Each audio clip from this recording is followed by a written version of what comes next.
the pain we can't hush. And then they find us, we're the real tough guys, breaking down barriers, we aim for the skies. Into the octagon like a warrior I stand, trading blows, taking hits as I command. The art of combat, I'm ready to go. Submission, knockout, that's how I flow. Unleashing the fury like an untamed beast, locked in a cage where strength is released. Striking precision, grappling with my golden octagon. The stage we ignite.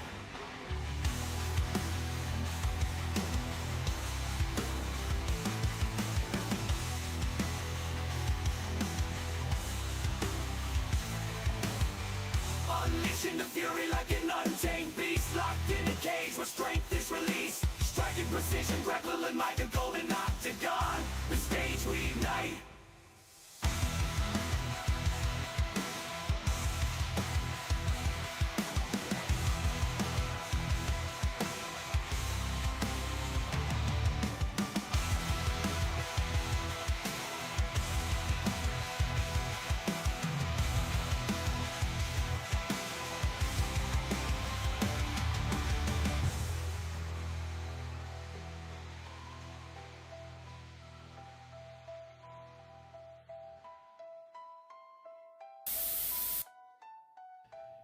And we are live. Welcome to the Golden Octagon MMA Podcast with your hosts, Matt and D Rose. And what's going on, y'all? Welcome to the Golden Octagon MMA Podcast. I'm frozen, apparently. Sick. Well, this is great. Dude, just as soon as we get started, let's just freeze me. My name is Matt. On the other side of the screen is D Rose. And this week, the D stands for doo-doo picks. Ain't that right, man? Because it's a clean sweep coming out, D Rose. Swept them this past weekend, but we'll get into that. Before we get into the show, though, on today's show, you guys can look forward to our UFC Abu Dhabi Recap. We've got our Wheel of Doom, and D Rose is going to be spinning that this week because, once again, he got clean swept. Your boy remains pick champ over here, 2 weeks in a row, by the way. Got a little streak going here. About the first streak I've had all year. So just let me parade this around for a little bit. We got some UFC news by announcements, and we're going to run through the IG clips. Then we have our UFC Belgrade, Serbia, Medić versus D-Rod, our preview, predictions, picks, all that good stuff. And we'll close out the show with our pick champ, as we always do. And your boy's running it back again this week. I'm just going to keep taking him down. D-Ro's going to show up every single week with just a different haircut. With that being said, D-Rose, that's what's happened on the show today. How was your week? How was your weekend? Let us know, brother. Things could have been better. But yeah, unfortunately, this stupid bull crap. Let's get it over with. The hell is this, a pillow?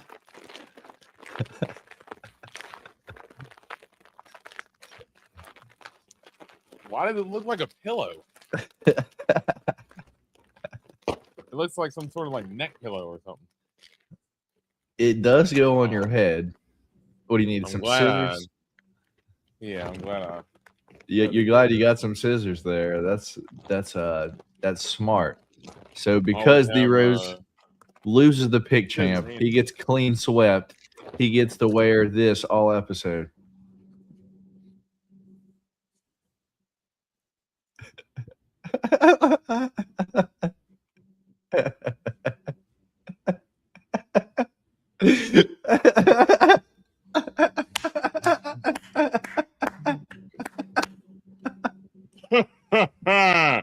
Splendid. Thanks, Steve Urseg. Thanks, Thomas Peterson. Thanks, Dustin Jacoby. Like, Dustin Jacoby, I thought we was cool. Like, that's the thing with me and Dustin Jacoby. Like, I've rode with Dustin Jacoby for a while. Like, bro, how you gonna do me like that? There is. How do you like this week's attire? It is already hot. Like my ears are like already like sweating. Oh my goodness, it's so funny. Like the back of my ears shouldn't sweat. It's so funny, dude. You look crazy. Unbelievable. Wait until I get it back. Oh my goodness. I can't stop laughing at it. D-Rose with the doo-doo picks. Wait until I get it back. Last week. I'm coming. I'm coming this week, baby. We've been locked in. We coming back this week. We coming back for that clean sweep. I'm gonna get my room ready. All right, man. With that being said, D-Rose, I guess we can go ahead and get in the show. We got Antoine in here. Let's see what's going on, Antoine. How you doing, brother? Good luck. Or just got done with the interview. Well, hopefully you get the job, brother. Hopefully you get the job. I do not play Resident Evil. How about you, D-Rose? Yeah, not too much of a Resident Evil player myself. I've always kind of stayed away from those games. They're kind of when I was younger, they were a little too scary. But when I got older, I don't know, they were just kind of a little bit slower than what I prefer. That's fair. That's fair. And I believe he's asked you about 17 times if you would get a Cooper Flag jersey. No, I wouldn't get a Cooper Flag jersey. I'll probably get a Kyrie jersey though. All right, that's fair, dude. He's about to get traded. Probably he's gonna go somewhere else. Anyway, let's get in. I can't blame him at this point, but yeah, I gotcha. Let's get in the show, man. So our UFC Abu Dhabi recap this past weekend. We're gonna run through this because if I'm gonna be honest, dude, there are a few fights that it's like, man, I don't care about. This was early in the morning. And there are a few fights that I truly didn't even see the majority of. So let's go ahead and start at the main event this past weekend.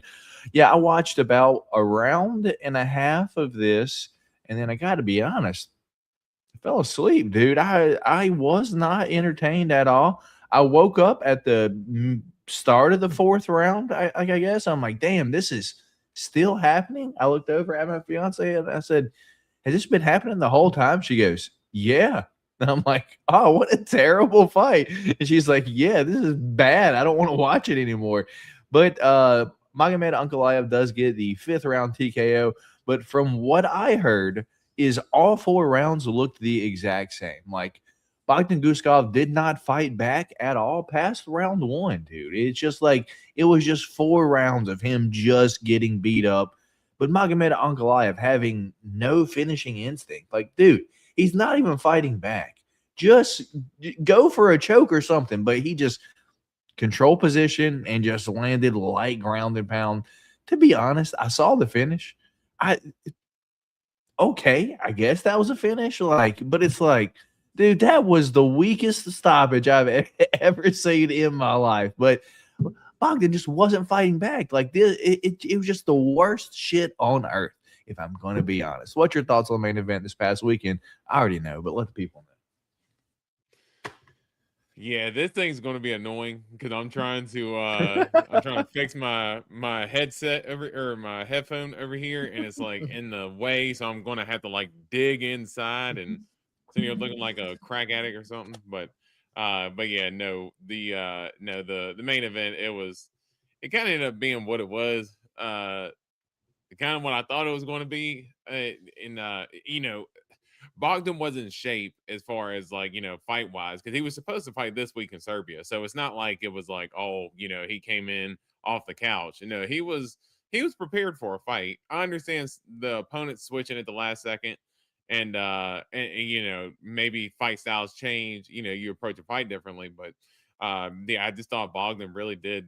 I mean, he did himself no favors whatsoever as far as just trying to push the situation, get anything going. And then Magomed Ankalaev, he has the finishing instinct of a turtle. So he just has no finishing instinct whatsoever. And it was a mercy stoppage just because it was almost like Mark Goddard was like, okay, yeah, man, I'm done watching this. I'm done watching this. Dude, I'm good. Like he just said, Bogdan fight back because Bogdan just wasn't fighting back. Magomed was just in that top position. And Bogdan was kind of rolling a little bit, but not really. Yeah, he kind of accepted when I think Mark Goddard said, "Hey, get moving." He was kind of like, "Ah, screw it." Yeah, he got me. And I think he kind of just wilted then, but yeah, just a very boring fight, very boring performance, and yeah, even though Magomed might be he probably is the best fighter in the division, he's not gonna get a title shot just because nobody wants to watch him fight. No, dude, and I think everyone kind of had the same opinion. Just like Jeff here, I think the main event is like just like one of those ones where I've just abandoned ship and just gone to take a shower. Yeah, it was just terrible. You stopped watching it. I stopped watching it. Yeah, dude, Jeff I stopped literally watching it. Like, Jesus my Christ, biggest no. thing, I had the over 2.5 on a bet on underdog. I sent you the slip that I hit. So yeah, I was very excited about the over 2.5, but literally as soon as the 2.5 hit, I turned the fight off. Like I was like, okay, yeah, I'm good. I got what I needed out of it, and yeah, kept it moving because I knew it was going to be at that pace for another couple of rounds, and I was just not going to torture myself with watching it. That's fair, man. Let's move on down to co-main event. Steve Erceg, Ramzan Tamirov. This is one I unfortunately missed, dude. I think I was trying to like take a little snooze in between the end of the John Pork fight and like fucking this one. And I had honestly bet the over 2.5, so I thought it was going to go a little bit over anyway.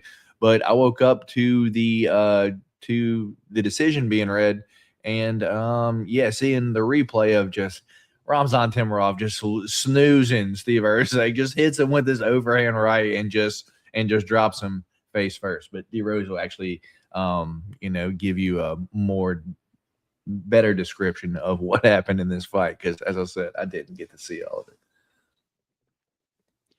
Yeah, no, it was I mean, honestly, so early on, Tamirov came in with a big right hand and ended up dropping Erceg. So Erceg ended up getting up and kind of got his composure together. And Tamirov, he's such a dynamite, he's always going for the finish. And he was throwing a bunch of like really explosive stuff, big right hands. He was kind of missing and falling over his own feet just because he's putting so much power into it. He's throwing some spinning kicks and he's missing. And Steve Erceg started landing a couple of jabs. So, to me, I'm thinking, oh yeah, like Steve Erceg starting to get back into this fight a little bit. And Timirov's starting to look a little bit tired already. And this is, probably about 2 minutes in or so. And Tamirov just ends up landing a big right hand. You could tell it hurt Erceg. Tamirov hit him with another one, dropped him to a knee. And pretty much from there, he just put it on Erceg. Erceg could not keep Tamirov off of him. And Tamirov just kept landing that right hand just over and over. And I'm sitting here, I'm like, Erceg, please. Like, it's the right hand. Get out of the way. Like, you just move. Step to your right. You're avoiding his power hand right there. But yeah, it was just over and over again. It seemed like it was just just easy for Tamirov to just keep landing that right hand until he got Erceg out of there. And unfortunately for Erceg, he was this close to beating Alessandro Pantoja, and now he's probably on the cusp of getting cut from the UFC. Just how quickly things can change is crazy. Yeah, man, it definitely is. Moving on down, we got John Pork, Chonko, Magomed Zanikov, and Damian Respecki. Immediately when this fight started, I was like, oh, this ain't going to be close. Like, it was just a density difference in the guys. Like, one guy was way more muscular than the other guy. Like you could just tell that he was, but not like overly muscular. Like, he wasn't like Paulo Costa. Like, it was like, oh, he belongs in this division. As where the other guy, Damian, I guess, Japetsky, they were calling him. He looks like he could probably go down to maybe 145. Not too big, was game, but at the end of the day, like he just kind of got just beat up all 3 rounds. He got that sick foot to the mouth, the John Pork foot to the mouth that I'm sure many of you have seen at this point. What's your thoughts on John Pork and his UFC debut, man? I'm actually surprised that you did not put the thumbnail for the foot in the mouth on there. Yeah, that was the one I was really expecting more than anything. But the reason why I don't really do action shots that much anymore is because YouTube tends to, I don't know, not they like take my thumbnail down or be like, there's violence in this. Like you can't have it in your fucking thumbnail. So if it's a choke, it'll usually get passed. But if it's like a person getting punched or like fucking kicked, they tend to pull, like not let me use that thumbnail for some reason. I don't know why. Interesting. I did not know that. But well, maybe if maybe a foot in the mouth, that's not that's probably not too out of the line, right? That's not. I might really, get flagged for something else. Yeah. Like, hey, take this OnlyFans, buddy. But no, I thought John Pork, as the fans like to call him. I mean, I thought he did what he was supposed to do. He looked good. His striking sharp. Yeah. The only thing, he does still get hit a little too much. In my opinion. But that's Thai. That's the Muay Yeah. Thai fighters, dude. Like they'll just get hit. Yeah, no, he definitely does not have that Islam type of fighting style. I mean, Islam can take a punch, but he's not going out there to exchange necessarily. But but he's not scared to take damage versus Chonko. He's a little more willing to go in the fire, and as he goes up, that could potentially get him caught up. But other than that, yeah, that was it was a pretty clean performance from this past week. And get a little toe fungus in Shabeski's mouth too. That's does add insult to injury there, dude. I agree. Moving on down, Rizvan Kuniev, Tyrell Fortune, dude. This one burned me. I had Rizvan Kuniev by decision and damn near every bet I had. And in the first round, I was like, oh, I'm about to lose this. And then midway through the second round, I was like, maybe I got a chance. The second round ended, and I was like, oh, this is going to decision. But I have to be honest, Rizvan Kuniev, me and you talked after this fight, and I did kind of make this joke. Rizvan Kuniev looked like a prime Michel Pereira out there with the flying jump knees, dude, spin kicks. Heavyweight Michel Pereira has arrived in the UFC, and his name is Rizvan Kuniev, dude. Austin, when you see this, brother, you might be Rizvan Kuniev's new #1 fan, because this is the new Michel Pereira, at least for right now, dude. Rizvan Kuniev just kept landing those knees to the body, just kept hurting Tyrell Fortune to the body, and in the third round, he just really couldn't take it anymore. Finally dropped down and burned my bets. What's your thoughts on this, man? Yeah, I mean, like you said, we had talked about this fight, Saturday afterwards, and honestly, I thought Kuniev might have been I guess if you could take away an MVP from this card, that's a stretch, but I would say, he's probably it. He looked really good. Looked super aggressive there from the beginning, because I honestly thought this fight was going to be a little bit more of like a clinch fest, hug fest against the fence. I just thought that Kuniev, because Kuniev, we've seen him with his takedown defense against Almeida and Curtis Blades. His takedown defense is lights out. So I thought it may have been, Fortune tried to get a position. Kuniev gets a position here. Kuniev's just a bigger dude. But Kuniev went out there and, dude, he was trying to take Tyrell Fortune's head off. He was hitting him with knees to the body. The only thing that was kind of frustrating me is when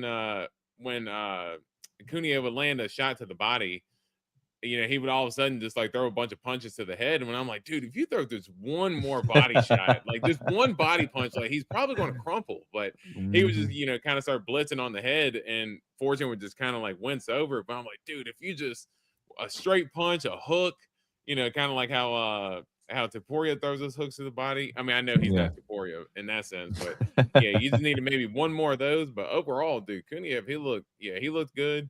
And I was going to take the over 2.5. I got a little worried, and I ended up teasing it, or watering it down to the 1.5. And I was very glad I did, because it helped me hit a bet as well. But Kuniev put his foot on the gas and got him out of there. So good fight. Yeah, fair. Moving on to the only fight on this entire card that I got wrong, D-Rose. Abu Bakar Vagayev taking on Saigid Isagagmayev. It was a close fight. Isagagmayev, dude, he's game. He had moments, but I guess in the end, Abu Bakar Vagayev did get the decision victory. Anything here? The only thing for me really about this fight was that Isgagmaev. I messaged you. I kind of watched the beginning of this fight and kind of faded off because I mean, honestly, this fight wasn't really that entertaining, and I was at work. But I was like, dude, Isgagmaev, is he like poor man Sean Strickland with his defense? Because he was definitely doing the Sean Strickland, Philly shell type, but of course he wasn't as effective with it. But yeah, he definitely looked like he'd been training with Strickland. Yeah. I don't really have anything there. So that was it for the main card. Moving on down to the prelims. Prelims are actually pretty decent. Walter Walker, Thomas Peterson. Walter Walker was on the thumbnail this week. He's all happy, dude. As I said, I am on this train until the wheels fall off of it, D-Rose. I mean, what more do you need? He may not get the heel hook, but he's going to get the calf slicer if he don't get the heel hook. Thomas Peterson, he spent the last 8 weeks training the heel hook defense. He got out of the heel hook, but Walter Walker held on, wrapped up the leg, got up, put him in the calf slicer, and you just saw Thomas Peterson's face like, I cannot believe I got caught in this. I don't know how to get out of this. I'm on tap. and like he just looked like disappointed, not like defeated, like disappointed, like I cannot believe it. After all the training I did, I got caught in this.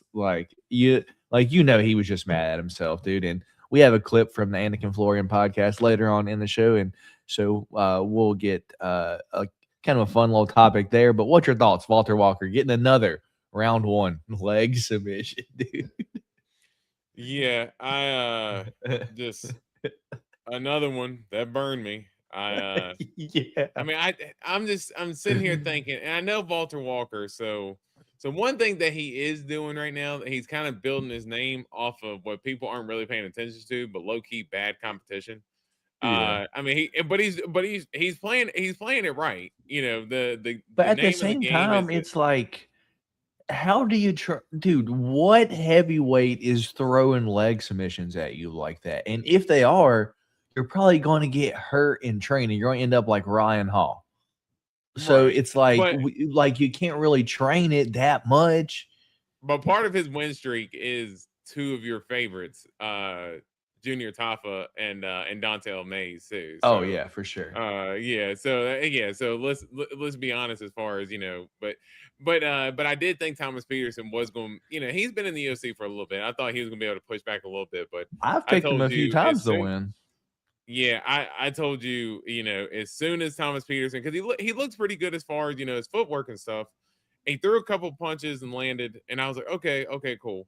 And then all of a sudden, he tackled Walter Walker, and as soon as he tackled him, I was like, unbelievable! Like you were literally going to fall right into his trap, and lo and behold, I mean, I thought it might have gone a little bit longer, and Walter Walker would have gotten it. I mean, almost immediately went for the leg. He's rolling out of the heel hook. You could tell Thomas Peterson feeling good, and then he ends up getting cleaned up, dude. Unbelievable.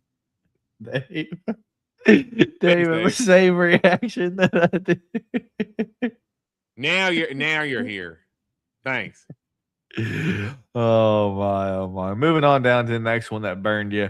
Muhammad Saidov, Dustin Jacoby. Yeah, this one wasn't even close the whole time, I think. I just think Muhammad Saidov was just a better striker. And I guess I thought it was looking like it could have gone to decision just a little bit. And I know like we were actually kind of talking like during like this fight, and it's bad luck for us to talk during fights, dude, because one of us ends up being just completely like, I'll message you, I'm like, he's looking good, and just getting smoked, and then you fucking message me, yeah, Jacoby's like kind of looking all right though, and then just gets toasted like 30 seconds after that. So what's your thoughts on the round 2 KO for Muhammad Saidov? Yeah, well, and honestly, I thought it was more. I thought Saidov I thought he might have blown his load there in the first round. And I said, man, I think Saidov's getting a little tired, dude. I said, because he's, the steam was not coming off the punches as well in the second round as it was the first. But I will say his technique was still there, and he was looking crisp. I did see a thing, and it could have just been an internet rumor. Who knows? But I did see where I think they said Dustin Jacoby might have broke his right arm in the first round, maybe off of a kick or something, like blocking a kick or something like that. So I know, because you were saying that Dustin Jacoby wasn't really as active as we normally see him, but I think that could maybe be a part of it, was that where his arm was broken, he couldn't really use that right hand as well as he wanted to, and kind of end up just becoming a sitting target there after a while.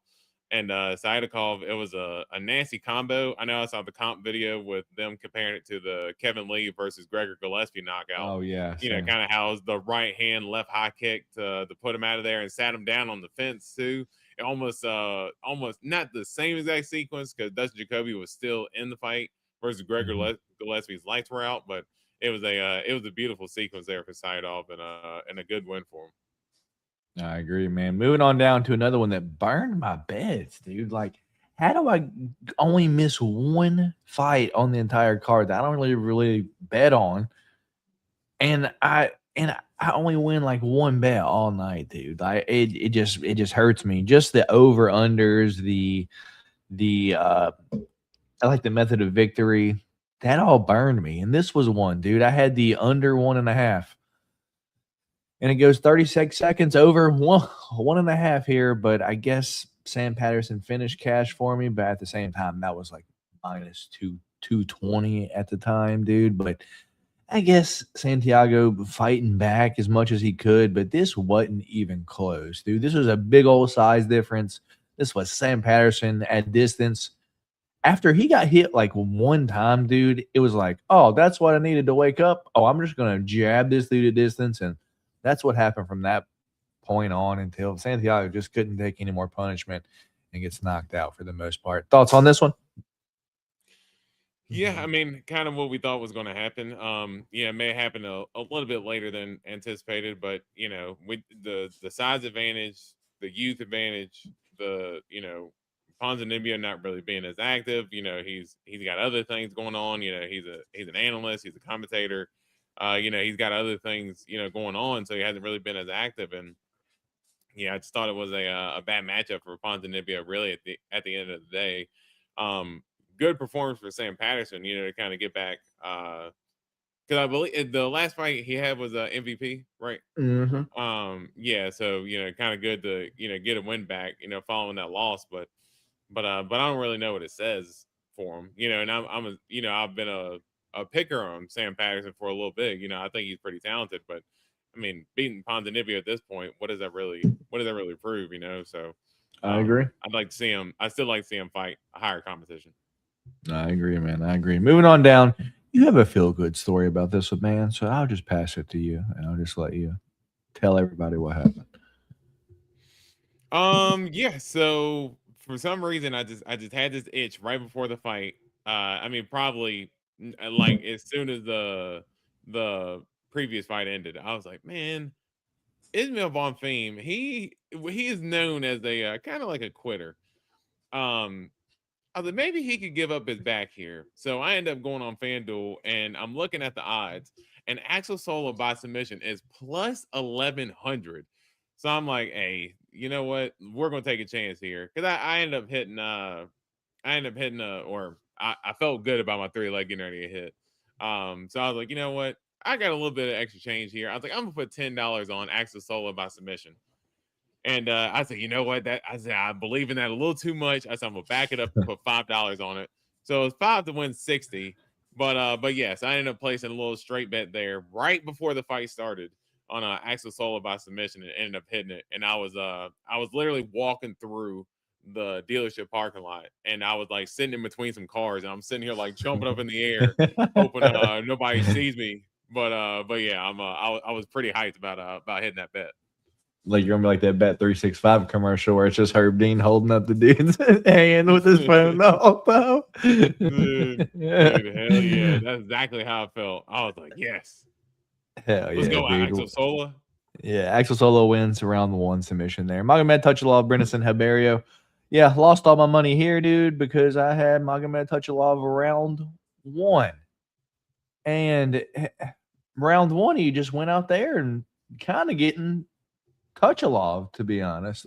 But as soon as he realized that he could take Brandon Hilario down, that's what he did. It's like, man, the plan was to go out there, do that, ground and pound them in the first round. Instead, you went out there, struck with them, got rocked, and then went to plan B, which was wrestle him. Dude, and it's like, this one lost all my money because I just thought Brandon Hilario is turbo ass. But at the same time, dude, it's like, it just goes to show maybe Touchalov isn't the best guy ever. This is his UFC debut as well, so we'll see what happens there. Thoughts on that one? Yeah, I mean, this one, I mean, honestly, I didn't really have too many thoughts. I just thought Touchalov, I said he's, too big of a favorite to, but and I don't know. I just thought it was too big of a line. I didn't mess with the fight, and I wasn't super impressed with him coming off the fight either. So. That's fair, man. Moving on down, Nero Aliv, Mike Davis, dude. This one was funny because, I mean, Mike Davis, you know what he's going to do. Like, you're the better overall fighter. This dude is just going to come out here and just wrestle you.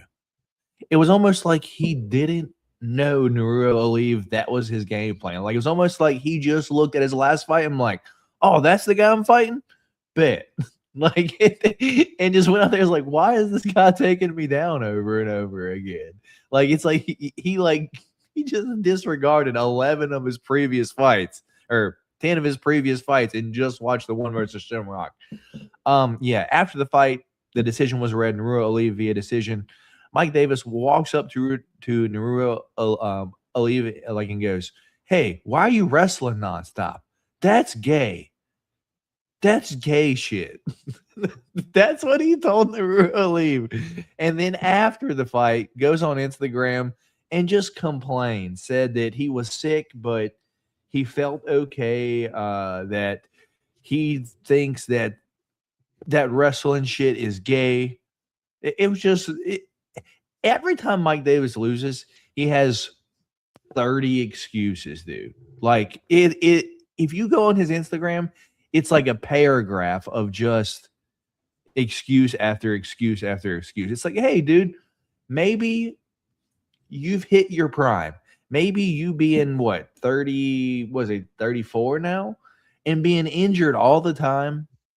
Your body has given it all it can give you, and it can't do it no more, dude. You wasted your years bullshitting, talking about how you don't really want to fight, and you just did it just to do it. You wasted your best years bullshit, and now your body don't want to do it anymore, and you just have an excuse every time you lose about why you lost. You just hit your prime, brother. It is what it is, man. Thoughts on Nero Aliv, Mike Davis, and the gay wrestling?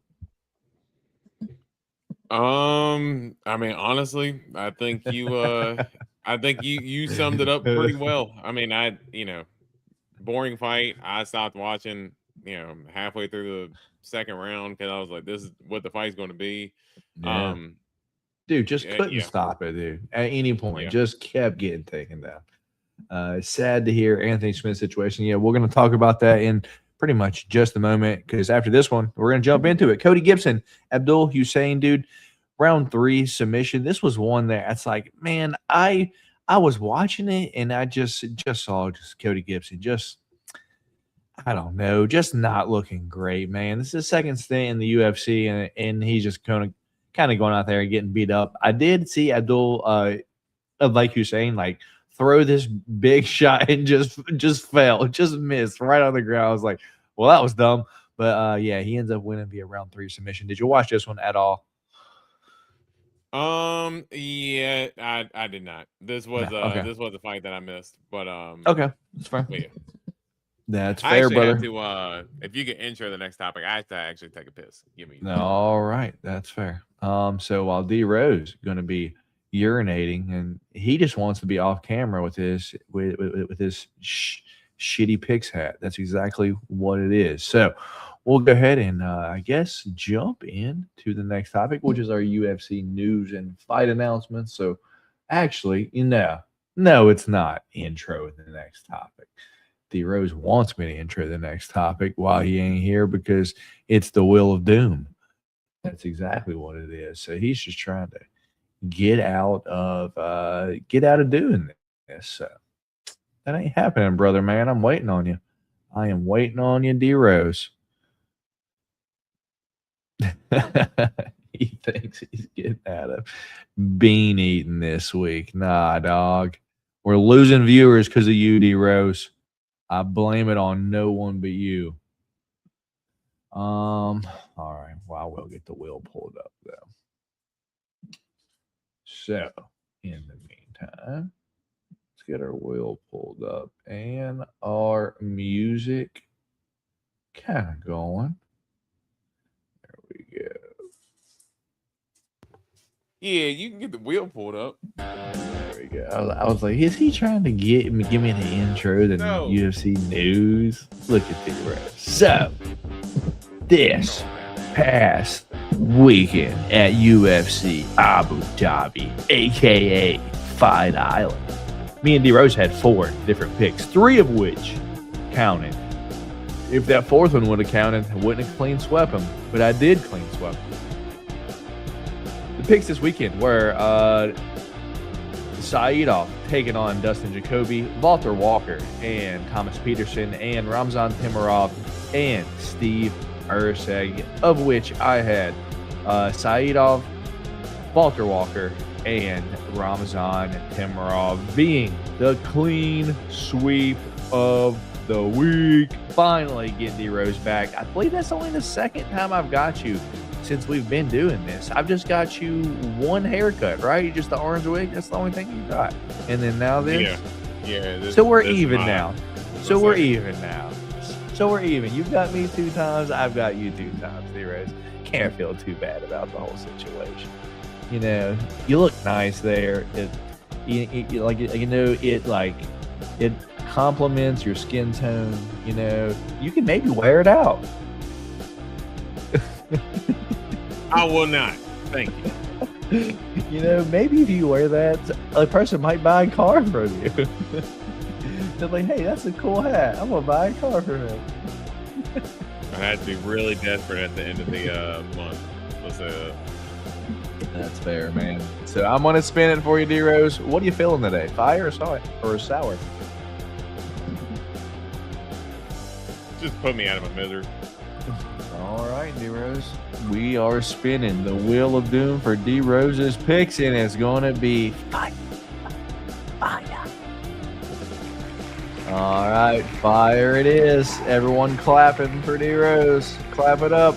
All right, D Rose. Which flavor are you feeling? Put me out of my misery. Give him the Carolina Reaper, dog.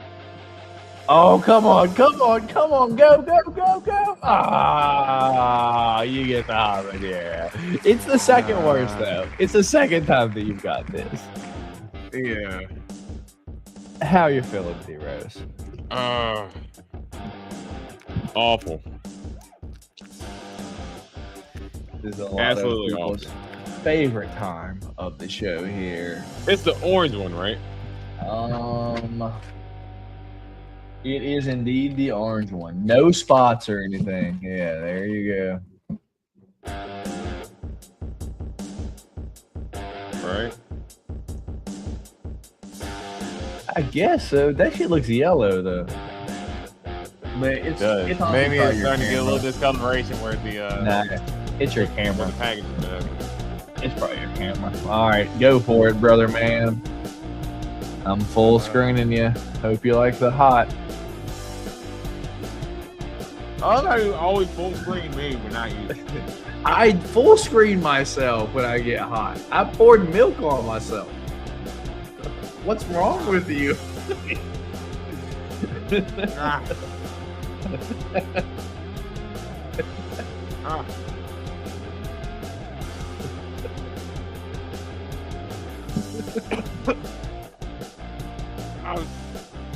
Dude, it's almost like no matter how, it never falls. It never goes down right. And it gets in my throat every single time. Hey.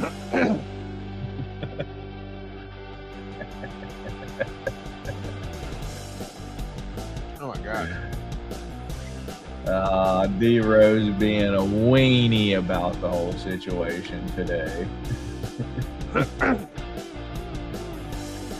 I do it every time, dude. Unbelievable. Oh my. Hands in my teeth. Oh my. That's a cool one. I'll leave that up and then we'll jump into our next topic, which is going to be our UFC news and fight announcements. How you feeling over there, dearest? Good today? Not too hot? I'm trying to get this out of my teeth. Well, All right, toothpick. I'm literally digging it out. sounds like you're trying to ease your situation over there. I'm trying to save myself as much as I can, okay? That's fair, man. So this is the first one. I'll pull this one up. Added to our list of come on, you got it. Oh, there it is. Add to our list of arrested UFC fighters down there at the end. I know you've seen the situation, and we'll talk about it more. But just look at all the UFC fighters that have previously been arrested. Well, that's a bunch of John Jones on there. Why do they keep putting John Jones on there? They have 4 or 5 John Jones got a whole row to himself. Because they like everybody likes dunking on John Jones. So Is that Volkan Oezdemir? Why didn't Volkan Oezdemir get arrested? I think he had like a I think it was like a bar fight type thing. Like some guy ended up messing with him more or less, and he ended up beating the dude up. But, I don't even know who a few of these guys are. Yeah, a couple of them I wasn't too familiar with, but yeah, fair. sucky situation. Yeah, for all involved. We'll talk about that more in just a second. Yeah, I actually got it. I think it's cooking, dude. You act like you ain't had it before. I know, but I think it's because it's been a while, and like I said, I fast, so I just. Oh yeah, you ain't had it in the morning before. That's what it is. Right. Yeah, that's what. It's kind of kicking right now, honestly. That's fair. All right, D-Rose. Well, let me make sure my audio is shared, and then we'll jump into this week's Instagram stories. You excited for this? See what's posted on the story this week? You're not excited? Okay. No, I'm kidding. Cool. No, I'm kidding. No, I'm still suffering over here, so I'm lashing out. All right, gotta go back. We don't got a whole lot here. Few songs that I will have to mute though. All right, here we go. What's your thoughts on this, man? Michael Morales, I guess, teasing that he's going to be fighting you at UFC 330, and he's going to have custom shorts. Also, I thought he was the backup. So, do you think he's going to have a official fight booked, or is maybe someone pulling out of this main event for UFC 330? They'll probably end up putting him in a fight. I saw a thing. I don't know if it's true, but I saw a thing where they were trying to make Yaroslav Amosov versus Michael Morales. So I don't know. Be a good fight. Yeah, so I don't know if that is the fight that they're gonna make, and then they could potentially put one or the other in the main, just in case something happens with Ian Gary. I don't see Ian Gary falling out. I mean, if anything, it would probably be Islam if he had some sort of injury or something. But yeah, I mean the custom shorts. I also don't think. I mean, Michael Morales hasn't really got that status to earn custom shorts yet. I mean, if anything, I would think Carlos Prates would be more in favor of getting custom shorts than Michael Morales. But I mean, if they did, whatever. But that would be something to see. It's fair, man. Moving on. We got Lionheart. His I guess charges there. Go back. His charges here are terroristic threats, false imprisonment, and domestic violence, serious bodily injury. What's your thoughts on that? He's clearly red there, so I guess intoxicated, man. What's your thoughts on the whole thing? I saw something came out after too, but after reading the charges, what came out after doesn't really make a whole lot of sense. Yeah, I don't. And honestly, I didn't really hear about what happened after the fact. I just kind of looked at the charges and just, kind of came up with my own as far as, potentially a domestic issue. Him and his significant other, they, drunk, they end up getting into it. And, hopefully he didn't necessarily put his hands on her or anything like that. But stemming from the charges is kind of what it looks like. And, yeah, I mean, we always take Anthony Smith to be a good dude, and like you said, probably drinking. So I'm sure alcohol probably, didn't help the situation none either. But yeah, just a sad situation for everybody involved. Just sucky that Lionheart catches himself in the situation, and hopefully that his if it is involved with his significant other, hopefully they're not injured in the process as well. I agree. Jeff Neal out of the fight against Chidi and Joe Kwani for UFC 330. That surprise you? No. I mean, Jeff Neal not. I mean, he is not uncommon for him to pull out of a fight. He's known to kind of slip out of a few fights, due to injury. So, yeah. All right. Here's the quote unquote correction. Well, let me get your opinion on this. Your news update on the Anthony Smith arrest directly coming from a family member. Arrest and charges coming from this Anthony Smith situation is not due to him trying to harm somebody else. There was no threat on harming another individual or any family member. It was him threatening to harm himself. Family member directly reached out, and I did confirm that they are a family member of Anthony. So when you hear that, and then you see the charges, it's like, the charges don't really match that, But yeah, I don't know what to think. Yeah, it kind of really doesn't. Yeah, I mean, I didn't realize you can get. I didn't realize you can actually get arrested for wanting to off yourself. I didn't. I'm sure you can, but I mean, there's other stuff. I don't know, but they said he cut his elbow and he fucking hit a window, so on and so forth. I don't know. Arrested though? That here. Anthony Smith stated that he did not try to hurt anybody in the family or them themselves. Saying that Anthony Smith has gone through a lot mentally the last couple of months, and he was just trying to harm himself, not anybody else. Family member then further cleared up about what was going on with Anthony Smith, saying that Smith has acknowledged the mental struggles that he's been going through and that he does know he needs help and will be getting that. And that he would never hurt anybody or any of his family members and only threaten to hurt himself in the situation. And the only injury that Anthony Smith got out of this entire situation was due to elbowing a window. Family member also confirmed that Anthony Smith's bond date is going to be Wednesday, tomorrow. Thankfully, yeah, there you go. Crazy. It just, I don't know, dude. Hopefully he can get the help he needs, brother, man. Nobody else was harmed. Thankfully, nobody else was being threatened. Let's see what else we got here. Oh, my friends. TJ. All right, so what we got here is we have TJ, help this guy. Help this guy, TJ. I'm going to show you guys how to wrestle real quick. Okay.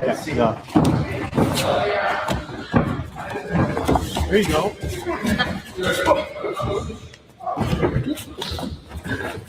How do you think this ends up? I mean, not in Barrett's favor. Oh, that's bad. Oh, no. Oh, no. This is for... Oh! Oh! I know that hurt. Oh! I know that hurt. Who's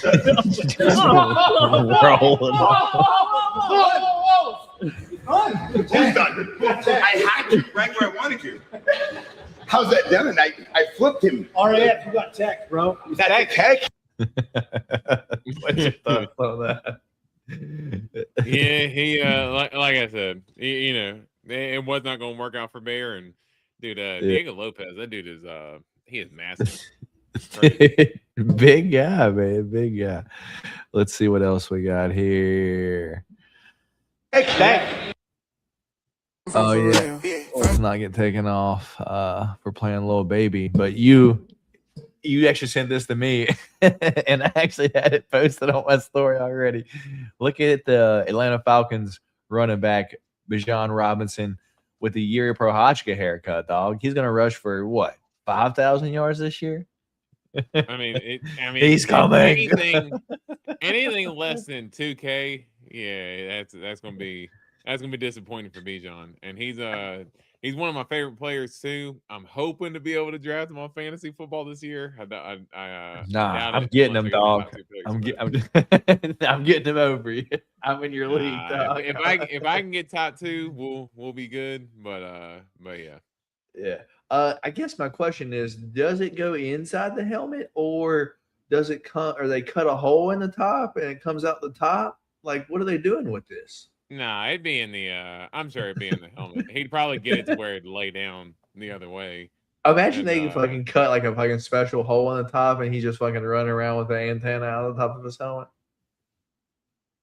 I cannot believe he did that though. Like, to shave the rest of his head is I mean, I know he had the fade on the side and stuff, but yeah, that is nuts.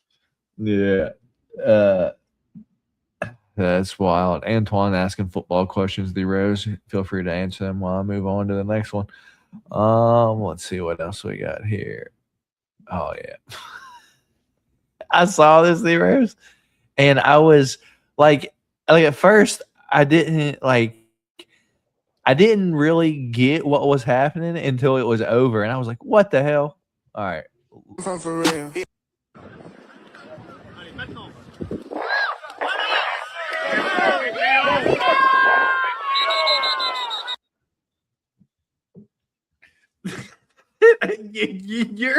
Your reaction was the same as mine. I'm like, they're in full pads. Why? Are they playing flag football? Fully padded up, dog? What? I had to get your thoughts on this, man. What's your thoughts on this? What's the point? What are we doing? What are you doing? Why do you have both? You don't need both. What? And the helmets aren't even on all the way. Like, look at the kid up here, like front shot. Like, dude, it's not even on the back. It's not even on the back of his head at all. It's like eye level, with like where his forehead should be. I know he's looking down, but like literally the whole back of his head is exposed. Like, that's not how a helmet works. Like, first of all. And so yeah, at that point, like, why are we padded up? We're not even having the proper equipment to put on these kids. Why are we putting pads on at all? That just yeah, that hurt my head watching that. Dude, it's like at first I just saw kids playing football, but when it's over, I was like, wait a minute, what's going on here? Yeah, I still don't get it. That's fair. All right. Oh, he saw it. He just don't. Oh, shit. Like I said, nigga. Like the fuck I said. What's your thoughts on the sidekick to snoozing? Dude, he been watching some UFC, huh?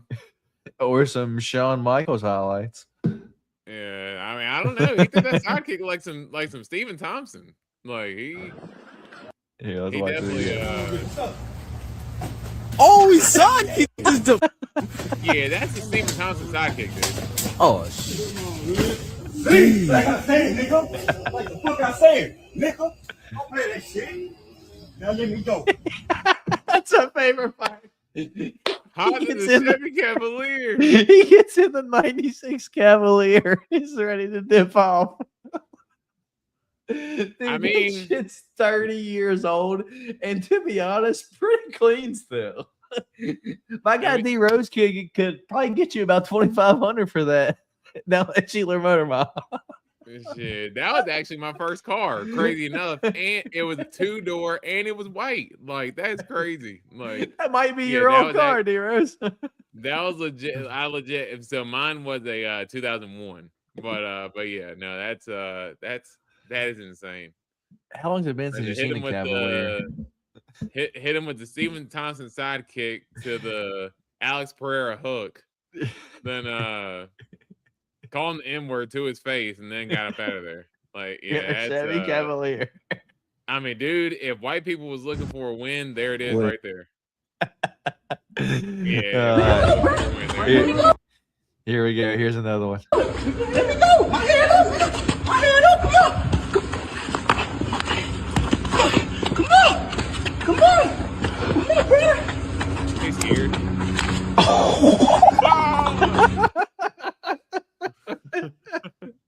We had the double knockdown. We had the double knockdown. He goes, Dude. what's up? My hands is up. My hands is up. Like, what's his voice got high? It's like Elmo. I'm like, oh shit. Elmo's about to knock this kid out. And then it looked to me like they just ran into each other, a clash of heads, and just fell down. Knocked each other down. Mike Trezona and Sung Woo Choi, dude. I mean, who would have thought? Yeah, watch it again. Let me go, bro. Let me go. Let me go. My hand up. My hand up. Come on. Once you hear that voice go up like that, he definitely hears it. Come on. All right, here Come we on. go. Come on, bro. To me, it looked like it was a clash of heads. 100% was. They just rammed each other like they were a bunch of rams. Like literally just. Doof. Gotcha. And then I saw fucking Mason Jones posted a little funny clip. My game plan before the fight, and it's him, shadow boxing 1-2. My game plan after getting punched one time, and just shows him getting clobbered, and then he just starts going crazy. Fucking Mason Jones. Fun fighter to watch, man. Always in a fun fight. Yeah, that dude's crazy. Mm-hmm. All right, let's see what else we got on here. What's coming up next? Oh yeah, here we Walter go. Walker. You may have already seen this, D-Rose, but maybe everyone else has. All right, I'm not going near Walter Walker. I would rather fight John Jones for no title and less money. Again, it's one of those things where it's like you may even win, but you may not be able to fight for like another 12 months because he's going to tear your ACL up. All right. So John Anik saying that he would rather fight John Jones for less money and no title rather than fight Walter Walker because he knows he's not going to get his knee like ripped apart like immediately. What's your thoughts on that? I mean, smart logic. Yeah, I mean, if you don't want your knee ruptured, I mean, sometimes people can say they can take damage to the face or take a knockout versus having your leg ripped apart like that. So yeah, I agree. Yell apart. Here we go. I'm gonna beat the fuck out of Drew. I'm gonna beat the fuck out of Drew. He don't even know. He doesn't even know.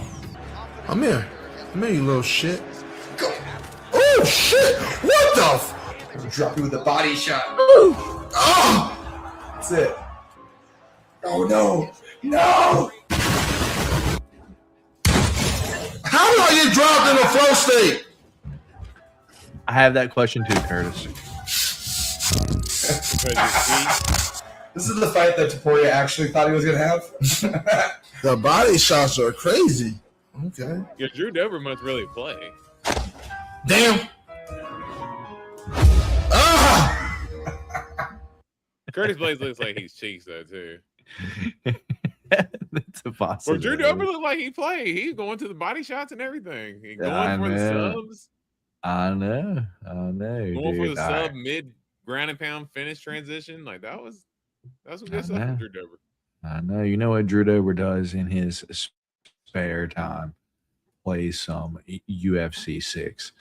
Let's see what actual fight announcements we got on here though. Shout out Big Marcel for always having it ready to go. So jump into it. Oh, fun fight off the jump, D-Rose. Look at that. Aaron Blanchfield versus Jazz. You know who I'm going there, dog. You know who I'm going there. I got one fighter, bigger, more powerful, more vicious on the ground, dare I say. She ain't trying to submit you. She's trying to put your head through the canvas, dog.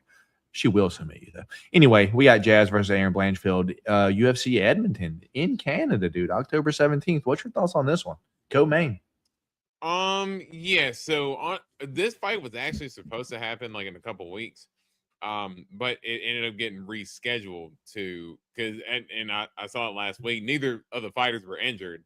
I think they wanted to try to fill the Edmonton card a little bit. I wouldn't be surprised if they're the co-main event.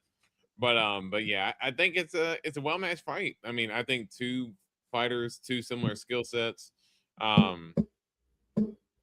Yeah, I think honestly it's a little bit of I think Jazz, she might be a little bit more aggressive on the feet, but honestly, I think this fight's a little bit of Spider-Man meme. I mean, because I think both of them fight I think they fight very similar for the most part.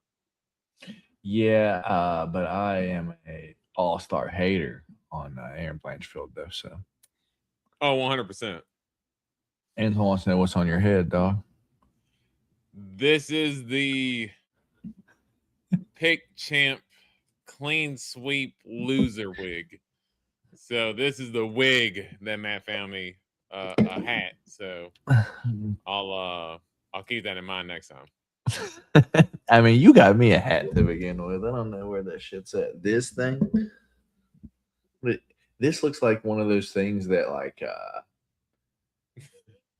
what is that shit called? My kids actually ended up picking up the orange wig I had down here. They ran off with it upstairs. So I had it down here at one point, but I don't anymore.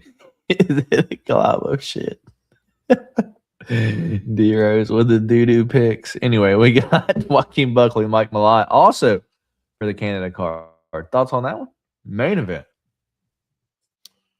Yeah, I mean, this is go time for Buckley. Because he's almost getting to the point where it's kind of getting served up. And it's gonna be in Canada. Mike Malott, he's been on a little bit of a streak. Home soil for him. It's serving up to be a kind of like a homecoming for him, and kind of like I guess his announcement into the top 10, where Buckley kind of is barely hanging on by a thread at this point, having two bad losses to Muhammad Usman, Kamaru Usman, and Sean Brady. So Mike Malott, is he as much of a wrestler as those two? No, but he does have that. He will wrestle. Yeah, yeah, he can. I mean, it's just crazy how different Buckley looked versus Colby. And I know Colby took the fight on short notice as well. It was like 3 weeks notice or whatever, but just how different he looked in that fight. And now you're seeing the last two fights where he just cannot stuff a takedown to save his life. Just a crazy fast difference from where he was at a couple years ago. I agree. Jai Herbert, Matheus Camillo, Apex 122. Care about that at all? October? That's a solid fight. Jai Herbert's looked a little bit better in his last few fights, but Matheus Camillo, Jaguar going up to 155? Well, I guess fucking Nazim fucking fought at 155, right? So I guess yeah. I'm just trying to figure. Yeah, so that's what he's at. Never mind. So Camillo has power in his hands. That's a good fight. Yeah, I agree. Here we go. Malcolm Wellmaker making his return in the Apex though. October 10th, going to be against Otari Tanzalovi. Winnable fight. He's 0-1 in the UFC. Just now fought not too long ago. Thoughts on it? Winnable fight, but I still think a decent test for Wellmaker. Just as far as being able to see where he's really at this point. He kind of came in and he had those those two big wins in the UFC, and people were high on him. We were as well. But you can say I did kind of call that counter style of his. It's going to eventually get caught. Hopefully he's made some developments in his game. He's been training at ATT. Yeah, he's at ATT now. Yeah. Yeah, so hopefully he's made those developments in his game to kind of stay in the UFC, because he's a great personality, got a lot of ability. You just don't want to see a guy like that, lose all the momentum. Yeah. Hopefully he can win it, man. Hopefully he can win it. We got Drew Clark. I'm gonna let you talk about this for just a second. I'm gonna go pee. I'm gonna let you talk about what a great fight this is gonna be. I am if I'm being completely honest, I thought Jakar Close was not in the UFC anymore. Like, if somebody had came and said that Jakar Close was cut from the UFC, I would have 100% believed you. Maybe just because where he's not as active as he used to be, or whatever the case may be. But Tommy Gant, he's one of those prospects, and kind of like a big time wrestler as well. I know, kind of like a DC or Daniel Cormier prodigy to a certain extent. I believe he wrestled at Oklahoma State before as well. Big time wrestler. But Jakar Close has got good wrestling as well. So I think it's kind of a pretty well matched fight. Tommy Gant has power in his hands, and Jakar Close does as well. But I think for the time this fight lasts, because I don't think this fight lasts long, I think it could be a pretty fun fight for as long as it lasts, because Jakar Close is not afraid to get into a barn burner. And Tommy Gant's going to look for the takedown, but he's also got power in his hands as well.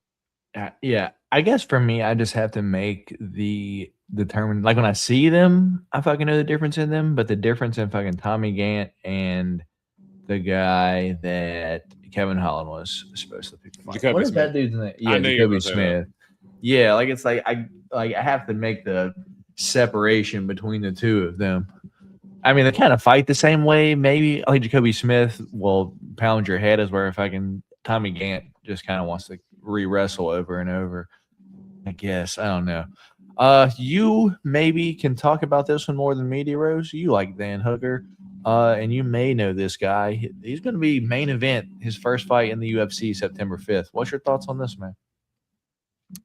Yeah, I mean, I'm not going to say I know a whole bunch about Saladin Parnasse. I just know he was a double champ at 145 and 155 at KSW. Pretty good striker, comes from that French area, and he's they're fighting in Paris. So it's going to be kind of like a homecoming for him. Getting the main event as well is what I was really surprised about. And Dan Hooker had even, kind of made the comment that, like, being able to skip the queue and getting the main event, before you've even really had a fight in the UFC is pretty surprising. But honestly, it's a well-matched fight, because Saladin Parnasse is good. But I do think that Dan Hooker can present some problems as well, especially if Parnasse is going to keep it on a striking fight. That's fair, man. That's fair. We've got David Martinez, Dan Ige. Dan Ige moving down to 135. It's going to be on the UFC No Check card, September 12th. Thoughts on that one?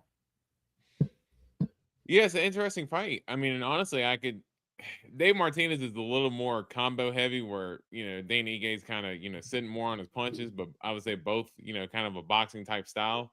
And Martinez does have kicks and stuff as well, but he mostly kind of uses his hands for the most part. Kind of uses kicks for distance, but yeah, kind of similar styles. And Dan Ige maybe trying to see if he could jump up front in front of the line up here down at bantamweight, because I think Martinez was last I checked, he was top 10 in the division. Yeah. So maybe Dan Ige can try to sneak it to the rankings, and Dave Martinez is trying to get a win off of a veteran. So. Yeah, well, apparently not ranked at all right now. Yeah, it just seems like how old's Dan? Like, when was he born? 91. So he's our age, dude, older. 34, 35 maybe, dude. So it's just Dave like, Martinez is ranked.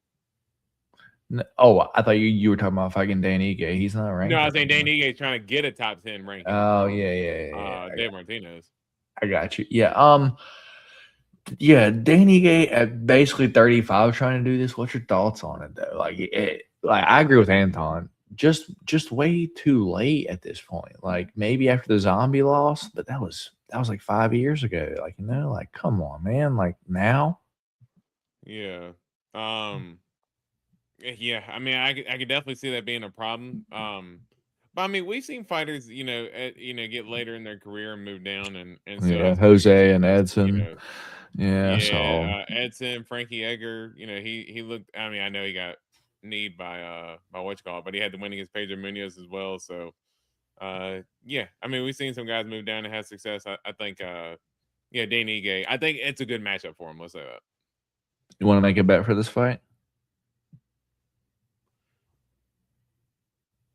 Dude, it hurt my head seeing the two pictures at first.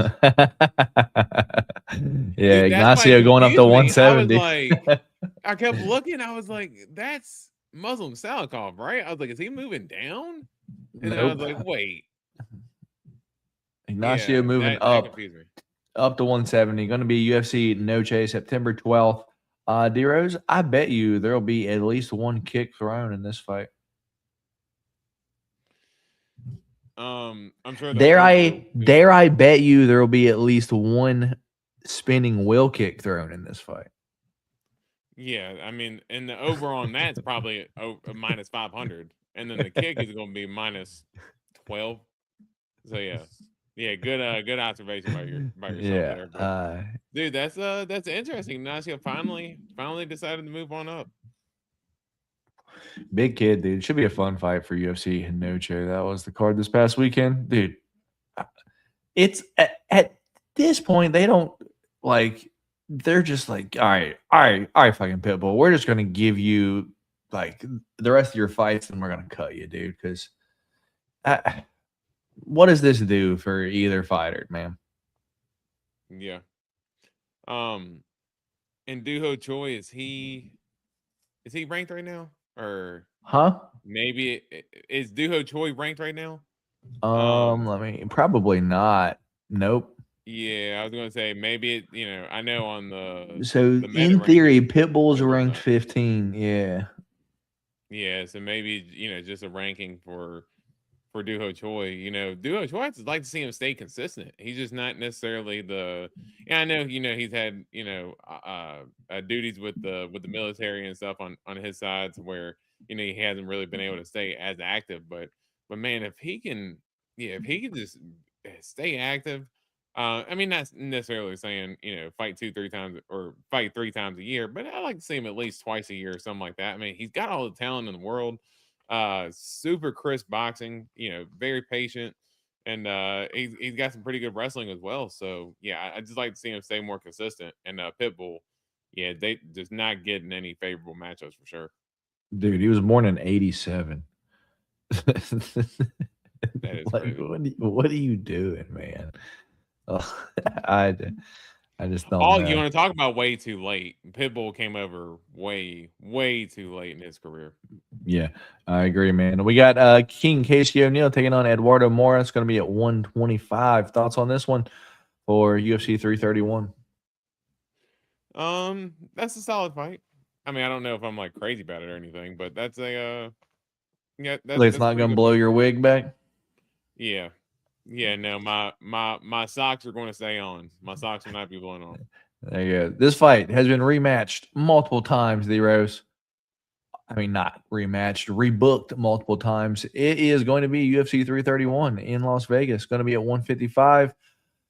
T-City, I guess, finally moving up. Going to be, I guess, in his hometown. What's your thoughts on this, man? Yeah, it's a. I'm surprised that they're so determined to rebook this fight, but just as far as the matchup goes, I mean, I think it's a good matchup, and Ortega, I know he's been talking about moving up for a little bit, but if you actually go back to that first fight, it was down at featherweight, and it's crazy to think that Moicano made featherweight for any chance because he's a massive dude now, but Moicano was winning that fight pretty comfortably before. Ortega ended up snapping down that third round guillotine there, and now it's kind of Ortega's thing is that he would always be losing a fight, and he would hit the comeback and win.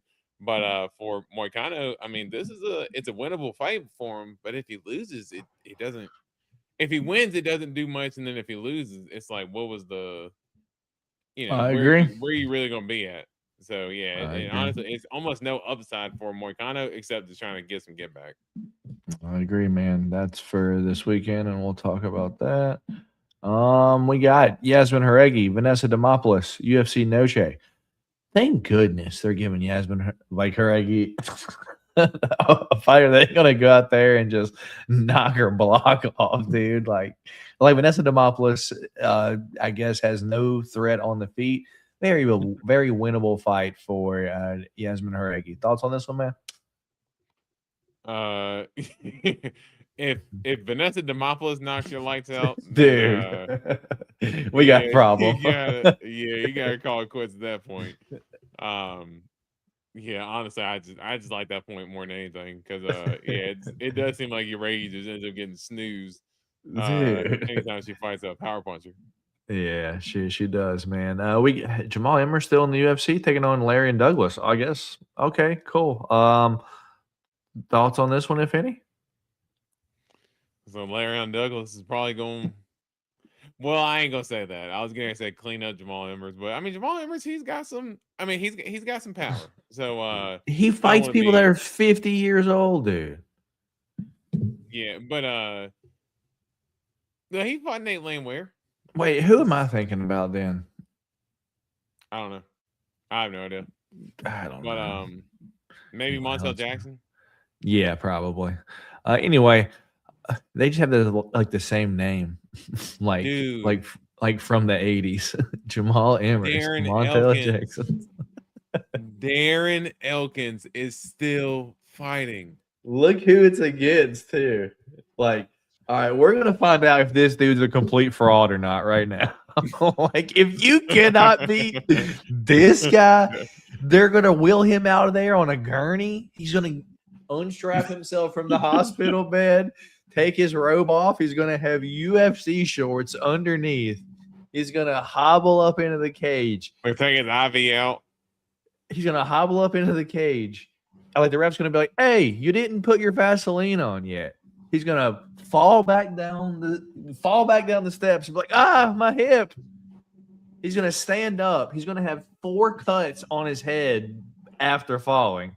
So they're gonna try to put Vaseline on to stop it. And they're like, "Get in there, Darren." And he's gonna get in there and somehow make it to decision, dude. I don't know how he does it. What's your thoughts on this fight?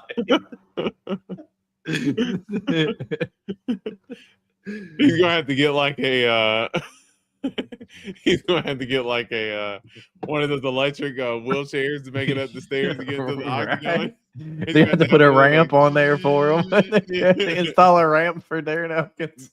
Yeah, they're gonna have to wheel him up in one of those electric wheelchairs that he's just going or those electric elevator chairs. He's gonna be all right, but yeah, no, that's crazy. I mean, seeing him, I'm just like, what? I thought he retired 4 years ago. I'm like, what are you doing still here? Like, he looks like a picture trying to recreate an army veteran from the 1920s. Like, imagine just his head was in black and white. You'd be like, oh, that was like a fucking soldier from the 1920s. No, that's Darren Elkins. Haircut and all. Anyway, Ty Miller, Billy Ray Golf. You care about that at all? No. Okay, fair enough. Morgan Charrier returning against Felipe Lima in Paris. Of course, he's going to be fighting in Paris. Thoughts on that one, dude? This is at 45. Yes. Interesting. It's Felipe Lima moving because Felipe Lima moving up, right? Because he was down at bantamweight. He beat Muhammad Naimov, Miles Johns. So I don't know. Yeah, he beat Muhammad Naimov on like short notice at featherweight, but then Miles Johns, that's a bantamweight. So I was surprised to see him. I think he recently moved up too, though. So I'm not sure.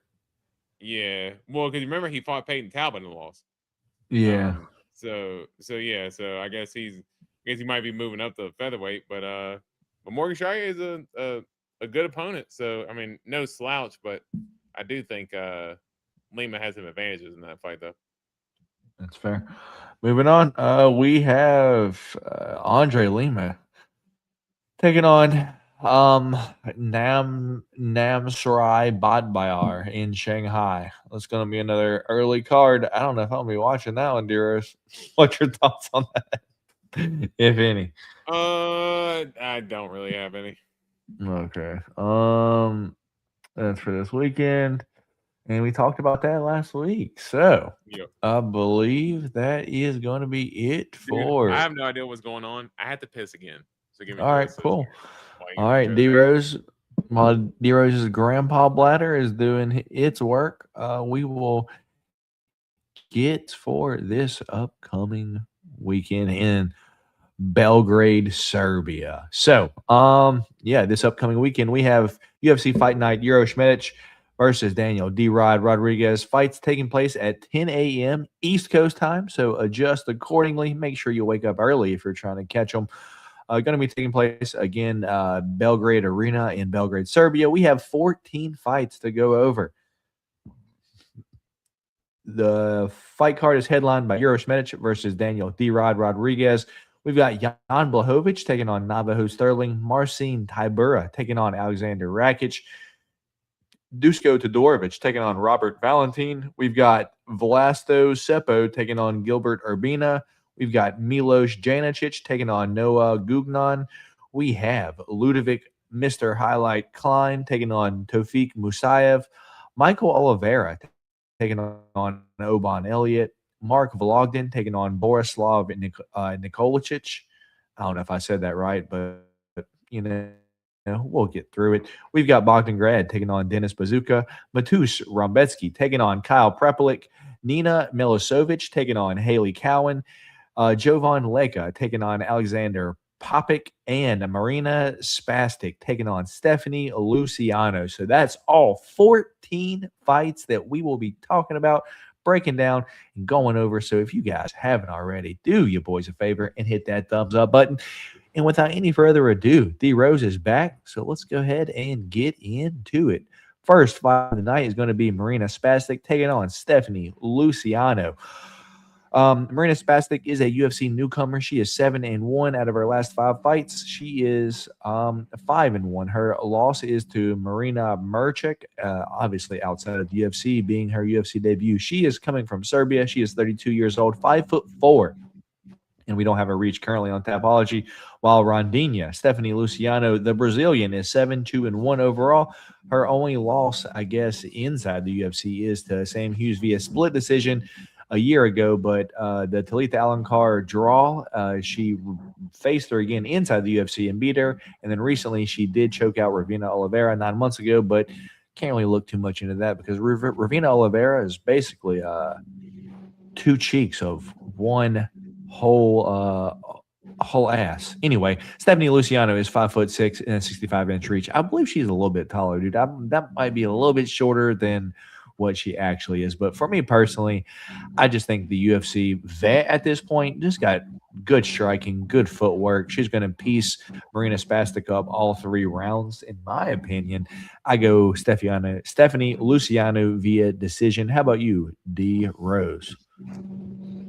Yeah, this one's interesting because honestly, I know Luciano, she's good, and she's got the big bet in line, but I did see where Marina Spastic, she is a former Muay Thai fighter as well. So I know Luciano likes to keep it on the feet, and but I think part of her draw against Alencar was that I just think she wasn't active enough. Really, and I think for Marina Spastic, she's got some good striking, man. She's she's pretty clean. So if Luciano is not pushing the gas, I think she can get herself caught here. Give me the underdog here. I like Marina Spastic in this in this spot, getting the hometown rub as well. Going up against somebody who's probably going to predominantly strike with her.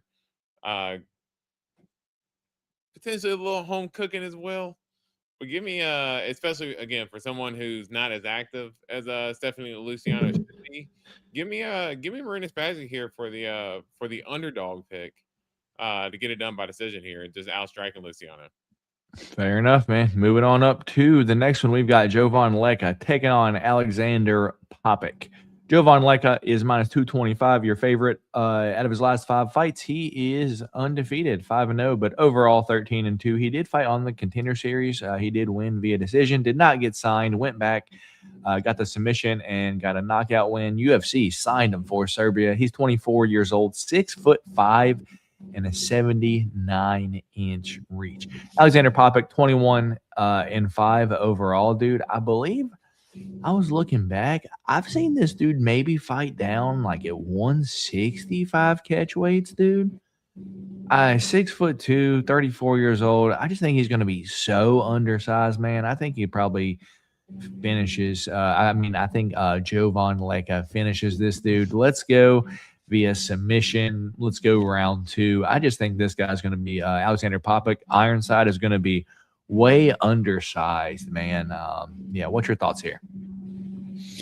Yeah, well, Alexander Popek, if there was one thing I could have told you to make you not feel good about him, is that he actually lost to Jamal Hill on the Contender Series when Jamal Hill had his entry into the UFC. So I'm sure if I had told you that beforehand, you would have probably put this guy lost to Jamal Hill. Fuck. You'll probably put the whole house on Javon Leka now. Come this weekend, and then he'll get smoked. But I agree with you. I think Leka he's the more natural heavyweight. He's going to be the bigger. He's the taller dude already. And then he's weighing 265. Yeah, I think mass wise, just density wise, he's just going to be the much bigger dude. Where Popek has been fighting at light heavyweight for a little bit. I don't care if he ain't eating nothing but bricks for the past 3 months. He ain't weighing 265. Yeah, on Saturday. Give me. And Jovan Leka is not like an out of shape heavyweight either. Like he's pretty stout. So of course he didn't have like 6 packs or anything, but he's pretty stout. Give me a Leka here. Give me round 2 knockout. Antoine, you shouldn't be worried about people, man. People are going to do whatever they're going to do, especially like he ain't out here with a drinking problem. He out here hurting like this ain't that Anthony Smith situation. He's just eating food and being fat. That's his own choice. You can't be worried about him for getting fat. Yeah. I mean, especially if he's had like multiple run-ins and stuff like that, with the police or whatever, then sure. But like you said, he's really just not taking his career serious. So that's nothing for us to feel bad about. Yeah. Moving on to the next one, we've got Queen Beast Nina Milicevic taking on all hell Haley Cowan.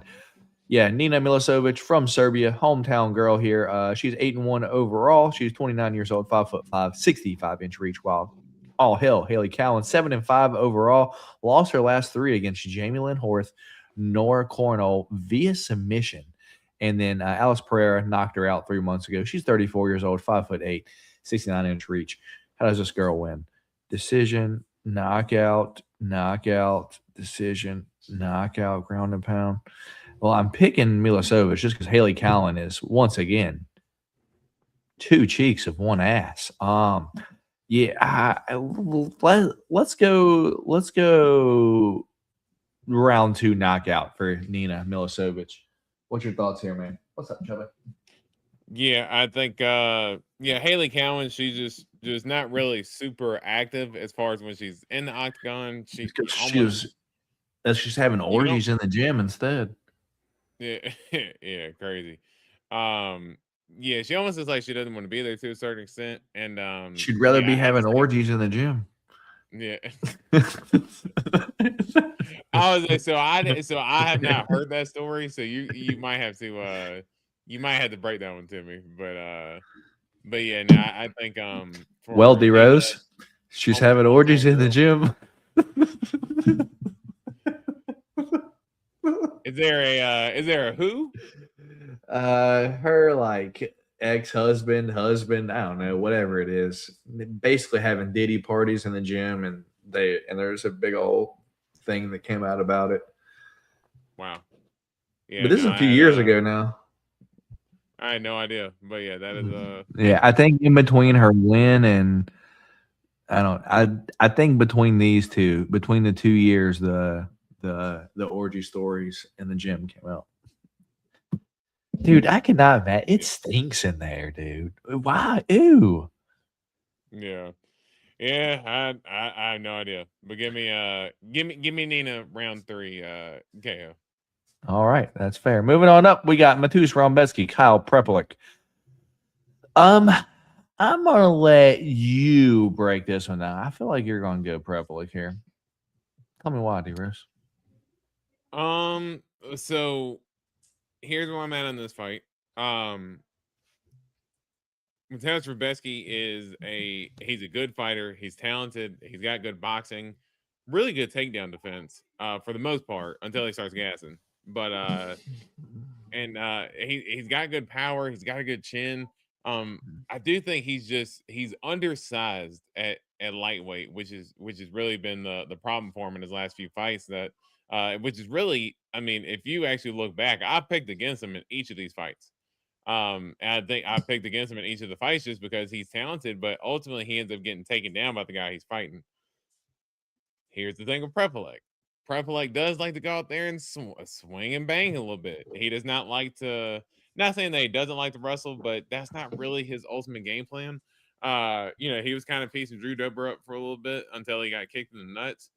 And then all of a sudden, everything just came apart. BSD was wrestling with Kyle Prepolek, but Kyle Prepolek was hitting BSD with some pretty big shots before BSD finally took the fight down to the ground and was able to end it there. But I can't pick Kyle Prepolek here. Older fighter, Rebecki has more, big time experience against tougher fighters, even though he has been losing a few fights. And he's been losing the guys that, that he's been training with, Grant Dawson and Chris Duncan and stuff like that. So I think these are guys that are in the gym with him that see him and know how to fight him. Kyle Prepolek, I don't know if he's going to be able to handle the storm here. Give me, I think Rebecki wins. Give me round 2 knockout. That's fair, man. I really thought you were going to go Prepolek here just because of the Drew Dober fight. I agree with you. Like Rebecki's been fighting dudes that's just going to continue just to take him down, and Prepolek's not that guy. He's going to go out there and throw with you. Although he looks good when he's in control of the striking match. But as you said, after he got kicked in the nuts, Drew Dober lost a point. And that's when fucking Drew Dober was like, oh, shit, I have to finish this fight. And he put the foot on the gas. And Prepolek backing up, as you said, fell apart. And does he fall apart just because he got kicked in the nuts? Or does he fucking fall apart because he got pressured and fucking backed up just like BSD did? And guess how Mateusz Rebecki fights? Pressure. I just think like Mateusz Rebecki he's just got the tools to beat Kyle Prepolek here. Probably wouldn't surprise me if we got late round 2 knockout, early round 3. I'm gonna go round 2 knockout for Mateusz Rebecki though. So I guess me and you agreeing on it. I thought you were gonna be different here. See if we disagree here. Bogdangrad taking on Dennis Bazooka. Bogdangrad is 15-4 overall, fighting out of Austria, 30 years old, 5'8", and a 70-inch reach. Dennis Bazooka, 12-6 overall, lost 4 of his last 5. He does have a win over Connor Matthews, but that guy, shout out for being an Army vet, but you're not a good fighter, dude. 28 years old, 5'9", 70-inch reach. Man, this is going to be a fun fight, man. Anyone that says this card's ass, they're not a fan of fun fights. There's a lot of fun fights on this card, and this is one of them. I don't think this goes to decision. I think both guys are chinny. Both guys throw heat. But if you ask me who maybe throws more, faster, harder, it's probably Bogdangrad. Dennis Bazooka got knocked out against Mauricio Barboza in his last fight, but the fight lasted longer than what I expected it to last. And it's maybe because I think Dennis Bazooka's defense is maybe getting a little bit better. So maybe he might have the defense here, the advantage. I just don't think it matters. Once it gets into a barn burn scrap, both guys are going to start landing. And I think Bogdangrad's got more fight in him than Dennis Bazooka does. So I'm going to go Bogdangrad to win this fight. Let's go late round 1 knockout. What's your thoughts here, D-Rose? Yeah, this is this is one of those fights where I'm with you. I think it ends up being a little bit of a banger. But I do think that the big thing for me, I'll be honest, I want to pick Dennis Bazooka here. Like I want to. The biggest thing for me is that he has shown to not wear damage well. And so like Jamal Emmers, he was able to get him out of there real quick. You look at the Barboza fight. I mean, I know you said that came a little bit later, but dude, he got blasted and got like he was unconscious for a long time. And that was 3 months ago. and now you're trying to turn right back around and fight Bogdangrad, who I understand is a step down in competition, but just as far as the damage that he's taken, is that necessarily advisable at this moment? Now Bogdangrad's coming off a KO loss himself, so is he going to be a little more hesitant now? Who knows? But I think as long as he can kind of contain a little bit of that potency that he kind of did before he got to the UFC. Speaking about Bogdangrad, yeah, I think he can knock Dennis Bazooka out here. I'm gonna go round 1 KO for Bogdangrad. All right, looks like we're agreeing. We got Mark Vlogden taking on Borislav Nikolic. I don't know how to say that. Anyway, Mark Vlogden coming out of Russia, 12-4-2 overall. Majority draw in his last fight. He lost to dude on the Contender Series and then was winning before that. 26 years old, 5'3" and a 65-inch reach, while Borislav Nikolic is 16-2, 33 years old, 5'9". We don't got to reach. 33 years old though. Yeah, man. I think the over under on this one is maybe 1.5. I'll take the over. Tough fight to call, man. Let's not pretend like Mark Vlogden belongs at 135. He's 5'3", dude. Go down to 125. What are you doing? And fighting a dude that's 5'9" is going to be a big size disadvantage here. It just,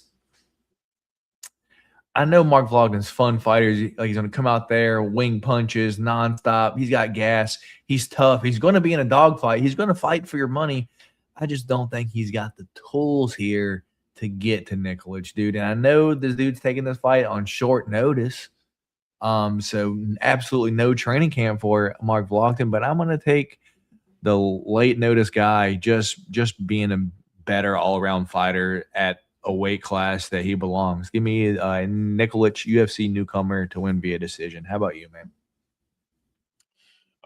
Yeah, I mean, you did a really good job of breaking that down because, I mean, that's truly, honestly, exactly how I feel about the fight. Yeah, I think Mark Vlogden, you go back to that Contender Series fight that he had with Martinetti, and that was, to this day, that was the best Contender Series fight I've ever seen. That includes, I know a lot of people say Mike Davis and Sadiq Yusuf was a really good fight, but yeah, that fight for me personally was, the best fight that I've ever seen on Contender Series. I mean, both were just in there, just winging, standing in the pocket, trading. But I think even, that Martinetti fight, Martinetti was just able to just wear on him being the bigger dude after a while, kept tying him up in the clinch. And and John Castaneda, he didn't have anything, really as far as the striking goes. And really the only reason why the fight ended up being a draw was because, didn't Castaneda get a point taken? I don't know. Yeah, I believe Castaneda had a point taken in that fight. Is why it ended up going to a draw there. But yeah, I just think that Mark Vlogden, he's fun, but I just think he's going to be undersized here. I think Nikolic, I think he gets it done by decision here. That's fair, man. Moving on up to the next one. We got Michael Oliveira, Oban Elliott. Michael Oliveira, look at him. Giving the salute there. 9-0, undefeated, just snoozing dudes. Knocked out Victor Valenzuela on the Contender Series. Beat a dude in LFA via decision. Head kick LFA, punches LFA. 28 years old, 6'1", 78-inch reach. Oban Elliott, 12-4 overall, 28 years old, 6 foot, 72-inch reach. This fight is at welterweight, dude. I don't know if we were both fans of Oban Elliott when he first came in the UFC or just me. I cashed on the Basil Hafez, TKO. The Suck Young Ko fight, he was a huge favorite in it. Came in and just got wrestled to death nonstop. And then against Jonathan Mellencamp, lost by rear naked choke. And that was the one where I'm like, all right, I'm done. I'm done picking this dude. And UFC doing him no favors here, going against this Brazilian monster that's just going to come out and throw absolute heat. This dude is jacked. He's huge. And, very comparable to D Rose's maybe favorite fighter in the UFC right now, Damian Pena. So, yeah, with that being said, I'm going Michael Oliveira to win this fight via second round knockout. How about you, D Rose? Yeah, I think I think the big thing here is going to be for Michael Oliveira that he's going to have to be a little bit patient here, because that is a good comparison to Damian Pinos. He, big puncher, kind of walks forward, but I will say he is willing to take a few to give a few, and you would think with Brazil, he would have sort of that jiu-jitsu in his back pocket, but he doesn't really use it. He mostly just goes in there and trying to take your head off. And I think for Oban Elliott, I think he's going to have some trouble kind of defending those. Gosh, yeah. I almost want to say Oban Elliott here. I think Oban Elliott, upset alert for sure. But I do think Michael Oliveira is going to be, just ultimately, especially that reach advantage too. You look at that, it's going to be a big thing for Oliveira, where he uses power. I was going to say that I think Oban Elliott could potentially wrestle, but yeah, I just think that I think Oliveira is going to be too big at the end of the day. Give me Oliveira round 1 KO. All right, moving on up. Ludovic Klein taking on Tofik Musayev. Mr. Highlight, Ludovic Klein, 24-5-1 overall, coming out of the Slovak Republic, Slovakia. 31 years old, 5'7", 72-inch reach. Tofik Musayev, 23-6 overall. Won his last fight over Ignacio Bahamondes. Did he cheat? Yeah, he cheated. Headbutts and all, but he won the fight, lost to Miktabik via Kimura. And then that was before the UFC. 36 years old, 5'9", 69-inch reach. So he's old, 36, dude. A lot of experience, though. I'm going to make this short, dude. I think Ludovic Klein can get taken down and held, and I think that's what this dude's good at. I think that's what he's going to do. He's going to go out there and throw a little bit. But, dude, I think I'm going to go with the dog, Tofik Musayev here. I'm going to go with him to win by a terrible, boring decision, dude. Cage grabs, cheating, headbutting, glove holding, shorts holding, maybe even a point deduction. Tofik Musayev via decision, though. Maybe even a draw at the end. What's your thoughts here? Yeah, this is one. Honestly, Tofik Musayev, he does have wrestling, but he is more of kind of like that kickboxer type, that type fighter. He's got the wrestling in his back pocket, because as you saw in the Ignacio Bahamondes fight, but I think it's not his background per se. And same for Ludovic Klein. Ludovic Klein also had a kickboxing background. But I guess the more that, he's kind of been in the UFC and getting a little bit more worked in, he has become a lot more well-rounded as he's gone on. For me, I think similar style dudes who are strikers first but have wrestling, Tofik Musayev is going to be a little bit taller, but I just think when you look at the two on the scale, Ludovic Klein is going to be the much stronger dude. I think as far as, his striking defense is going to be pretty clean. And Ludovic Klein doesn't make a lot of bad decisions. I picked Tofik Musayev to pick Ignacio Bahamondes, if you remember in the pick champ for that last fight, but Ignacio Bahamondes makes a lot of bad decisions in fights. Ludovic Klein really doesn't. I think he does enough to get the job done here. Give me Ludovic Klein by decision. All right. Me and Dero split again. Both got a dog. Both got a favorite so far. Second different pick of the night. See if we can get a third, man. Moving on to the next one, we have the Cobra, Milos Janicic, taking on Guns, Noah Gugnon. Milos Janicic, 19-3 overall, fighting out of Montenegro. 29 years old, 6 foot, 72-inch reach. Noah Gugnon, 9-2 overall, fighting out of France. 25 years old, 5'10", and a 68-inch reach. Have you done research on these two dudes, Leros? No, I did not, because I actually. All right. Let me give you a little background. So this fight opened up. You see how odds are kind of close right now, yeah? Yeah. This fight opened up. Janicic minus 500 favorite, and a whole bunch of money poured in on Gugnon. Gugnon's really good at his ground and pound. Lots of finishes via ground and pound. So if he gets on top of you, the fight's probably going to be over.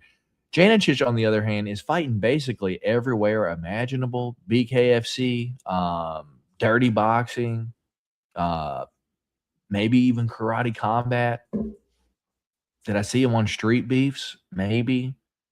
Was he on the Instagram story of me fighting in the street? Probably.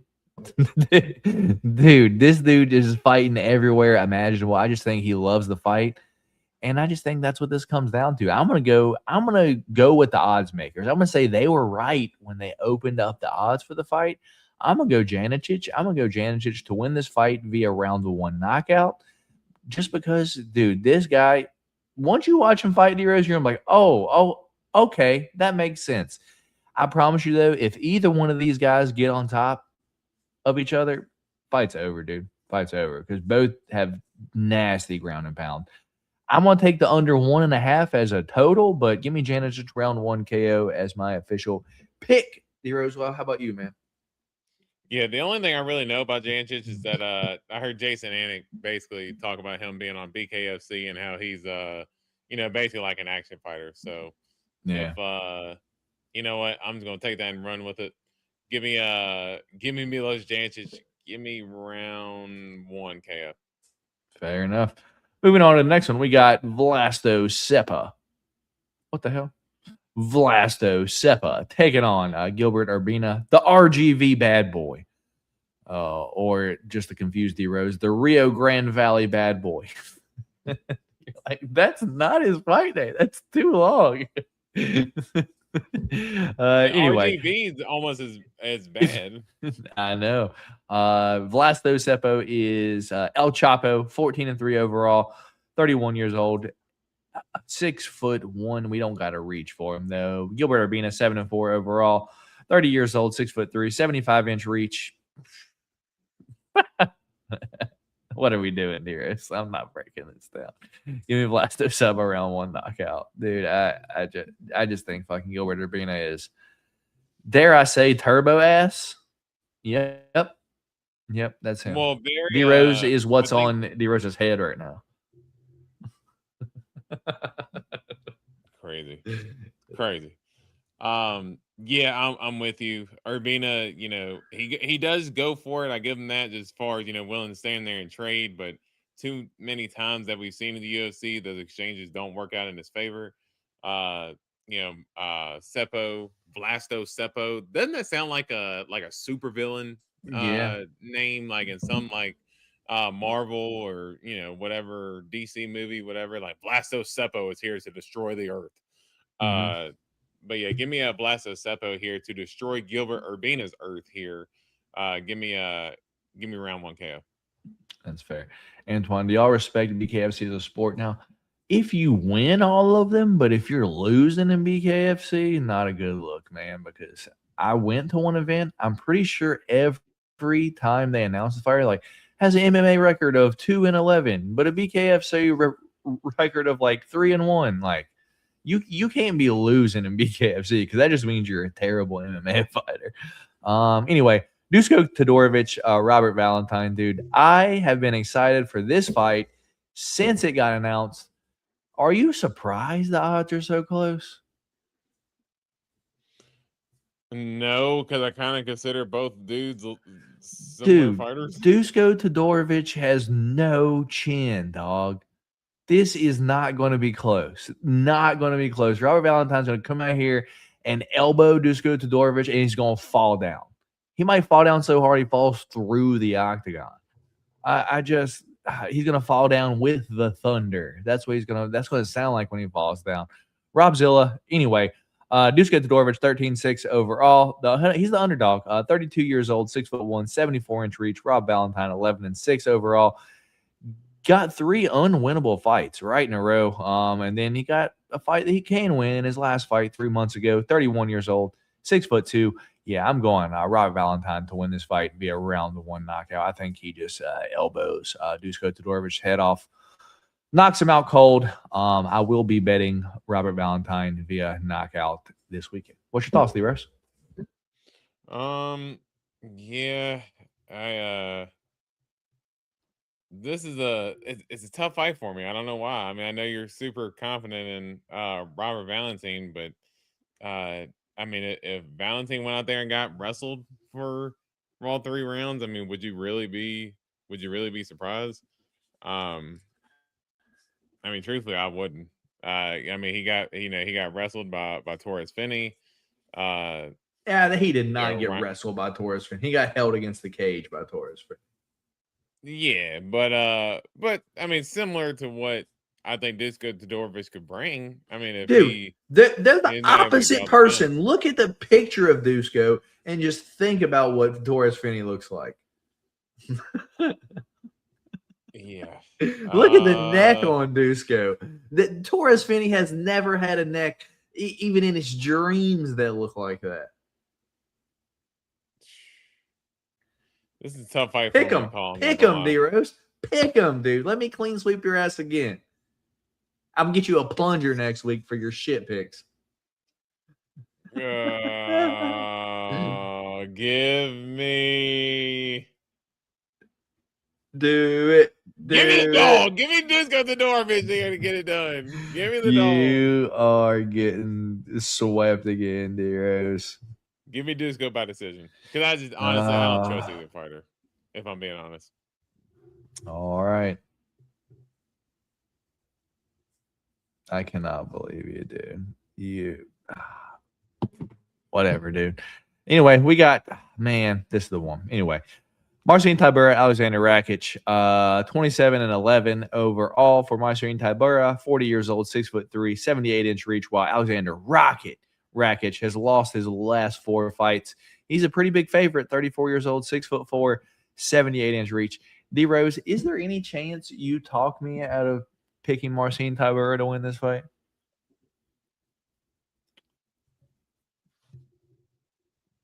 I mean, I don't know. Whatever. I just think Alexander Rakic is so inactive, dude. If you pick him to win any fight, you're just like, please do something. Will you just throw a kick, throw a punch? You're just staying. It basically Valentina Shevchenko in male form. Yeah, just stands there. Just occasionally he'll fucking do something. Lost to Mirza Karnov. I guess he was looking all right until he got snoozed by him. The power jab. I just think he's moving up to heavyweight, going up against an actual heavyweight. How is he going to look on the scale? He's going to be quicker, faster on the feet. But what happens when Marcin Tybura grabs him and pushes him up against the cage? What happens if he gets taken down and Marcin Tybura just lays on him? I'm going to go with the big dog here, dude. Give me Marcin Tybura to win this fight via decision, man. What's your thoughts here?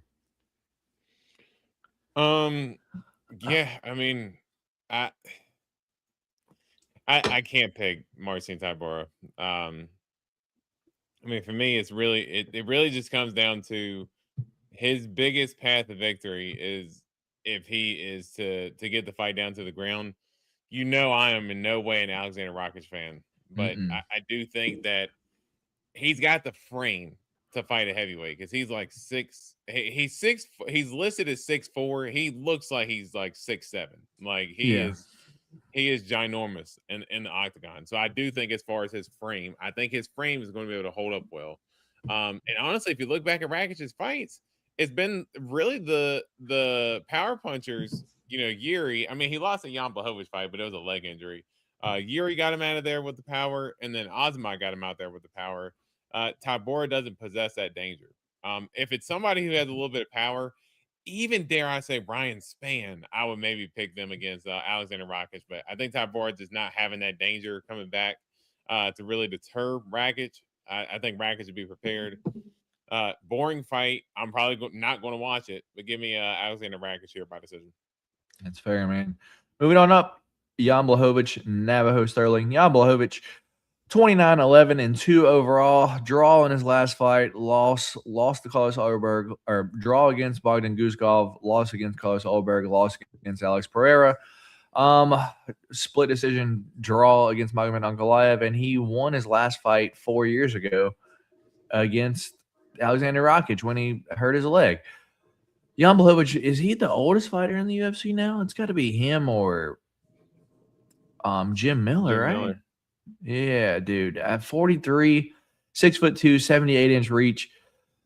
And Navajo Sterling is 10-0, 28 years old, 6'4", 79-inch reach. D-Rose, if this fight was 3 years ago, if it was right after the split decision loss to Alex Pereira, dude, I may pick Jan Blachowicz to win. I just think this fight right here, Bogdan Guskov, after seeing how close that fight was, and then seeing how he looked last week. So let's not pretend like Bogdan Guskov wasn't training for a fight.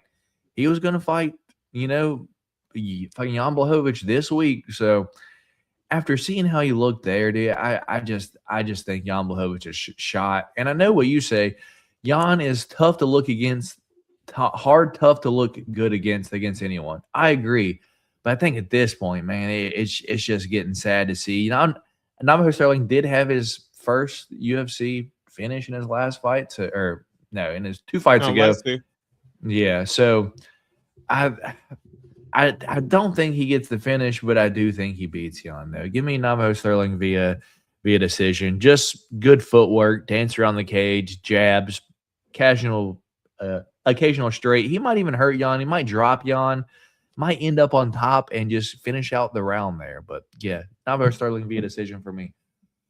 What's your thoughts, man? Yeah, I mean, it's a good fight. As far as seeing where Navajo Sterling is at this point, we got to remember Sterling is taking this fight on short notice. I don't know if he was preparing for a fight. I mean, we know he had the fight recently against Jan Blachowicz, but Iwan Kutalaba. But as far as preparing for a fight, I don't think he was preparing for a fight. So this is a true short notice fight for Navajo Sterling. So take that into consideration. But as you said, I always say that it's hard to look good against Jan Blachowicz. It's just that his defense is so clean for the most part. I mean, and let's be honest, I picked Bogdan Guskov. I bet Bogdan Guskov against him. The only reason why that fight ended up being a draw was because Bogdan Guskov dropped Jan Blachowicz and pretty much ground and pounded Jan Blachowicz for the rest of the second round. But then Bogdan literally gassed and had nothing in the third round because he completely gassed in the second, and Jan just beat him up and almost finished Bogdan Guskov. So I will say he has still looked good. I just don't think that Navajo Sterling is one of those fighters who makes those types of mistakes that Bogdan makes to leave himself open in that sense. Sterling does have a good gas tank. We saw him get pressure wrestled against Iwan Kutalaba. And to me, I thought his cardio really showed up to where I thought he made Iwan Kutalaba quit in that fight. Because once Kutalaba couldn't get the takedown after a while, he was like, damn, man, I can't do it anymore. Just and Sterling got sat on the cage. And then if I can carry Hadley, he just let him. He's like, nah, you ain't done. Like, you ain't done. Dude. You're getting hit, dog. Oh, believe me, I think you remember I had Sterling by KO, and I think I had him round 2 or 3 KO. So I was looking forward to that bet hitting. But as far as the matchup here, I think Sterling gets it done. It's gonna be a boring fight. It's not gonna be a fun fight by any means, but I think Sterling gets it done by decision here. Gotcha. Is Jan top 15 in heavyweight history? That's tough. I'd have to go down and write them all out. Do I think that person? Considering how many greats have came through it at light heavyweight, that's probably just because he's a champ, but yeah. Antoine misses the Polish Power era so much. Yeah, ever since that one time we left it in the hotel room, hasn't ever found it. The cleaning lady came in, grabbed it up. Now fucking she's out there just fucking snoozing other abuelas in the fucking streets of Vegas. Dude, there is nothing that I heard you laugh at and probably still laugh at more than him saying he left his Polish Power at the hotel. That's gotta be one. That's one of your how on UFC 6 when you could put the fighter tag name on on your player. Your fighter tag would be I left my Polish Power at the hotel. Right? It would 100% be your fighter tag on UFC 6.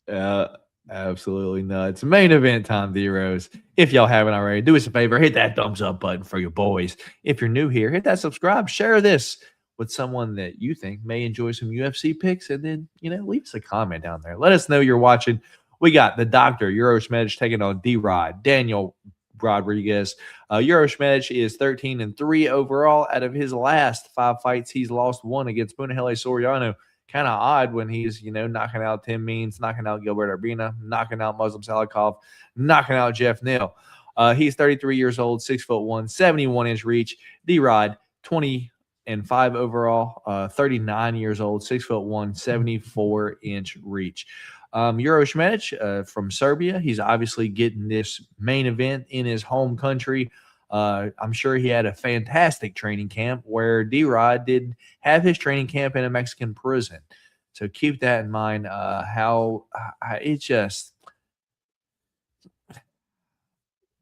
D-Rod leaves Mexican prison and signs a contract to fly to Serbia, dude. I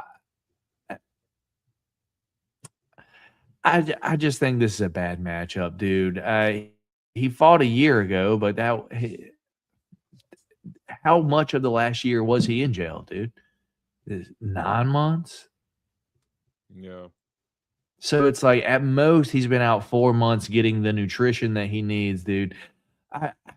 I know he might be undefeated in prison, 100-0, but Uroš Medić is not a prisoner, and he is a legit fighter. So I think Uroš Medić wins this fight via knockout like he always does. Let's go round 2, though, D-Rose. Round 2 knockout for Uroš Medić. What's your thoughts here, man? Yeah, for me, I think, a good fight. Honestly, I was really surprised that D-Rod took the fight. I think D-Rod was just kind of like, you know what? I need some bread. You got to fight. Yeah, he needs some money. Hey, screw it. I don't care if I gotta fly out there. Yeah, give me a fight so I can get some money. But I do think that this tough matchup for him, because I think coming from a year off, he's always been a little bit of a slower starter to begin with.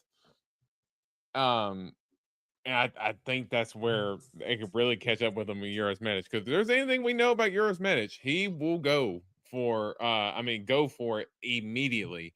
But I do think one of the things you can look back for Uroš Medić, you go back to that Matthew Semelsberger win, and when he got that win, that was in the 3rd round as well. And he I think you can make the argument that he was even losing the first 2. I thought it might have been 1-1, whatever the case may be. But even in round 3, he still had the power, landed some big shots, and got the finish. So for me, I think Medić can carry that power even late, even if he does start fast. I think D-Rod having the time off, as you said, not really having a proper kind of setting around him before he got the fight announcement, coming out of prison and everything.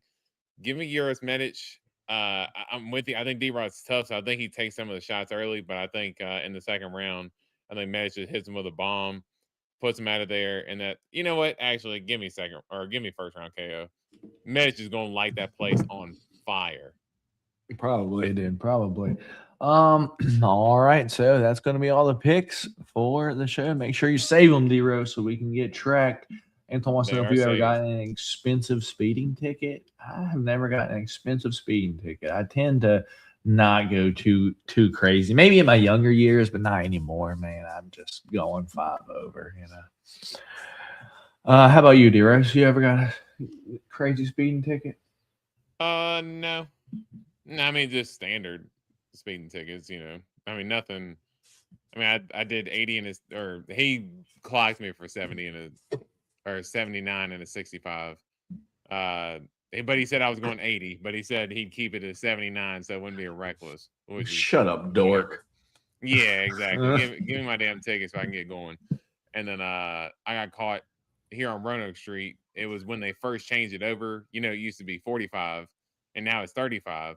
I think I was doing 47 in a 35, and they got me there too. So yeah, both my tickets were literally 10, 15 miles over, like nothing crazy. Those motherfuckers. How's Chubbs doing? He's all right. He's irritating me right now. He's getting old, dude. I don't know how much time he's got left, dude. He's an old man. But yeah, that is going to be it for the show. So we appreciate y'all for stopping by here, hanging out with us. Wow, we didn't. We should have had that up the whole time. Belgrade Medić versus Rodriguez preview picks. I didn't have it up, but all right, Deros, we got the pick champ left, man. That's the only thing that's left. We have 4 different picks on the card. We have Stephanie Luciano versus, I believe her name is Maria Spastic. We've got Tofik Musayev versus Ludovic Klein, Robert Valentine versus Dusko Todorovic, and Marcin Tybura versus Alexander Rakic. Why do I know which one you're going to throw off, man? Like, that's the one I want you to leave on there. It's the one I'm most confident in. How about the backup would be Robert Valentine versus how'd I guess? How'd I guess? Hey, you got Luciano, who's a pretty significant favorite over what's called. Yeah, but you're confident in fucking. You're like, I like Spastic here. She's a good striker. All right. So our 3 different picks this weekend are going to be Stephanie Luciano versus Marina Spastic, Tofik Musayev versus Ludovic Klein, and Marcin Tybura versus Alexander Rakic, in which I have Stephanie Luciano, Tofik Musayev, and Marcin Tybura. So 2 dogs there, and D Rose has 2 favorites in Rakic and Ludovic Klein, and he has the 1 dog in Marina Spastic. Hopefully, we get to use this backup dog because I need Robert Valentine to come through for me. But it'll be all right. I was hoping to clean sweep D Rose this week, but now I don't know. I don't know no more. I don't know. Now you're about to get clean swept. No, we're coming back for it. You're not clean sweeping me. It's okay. I'm confident you're not clean sweeping. Oh, goodness. All right, y'all. That's going to be it for the show. We appreciate y'all for stopping by here, hanging out with us. You stay safe too, Antoine. Appreciate you, brother.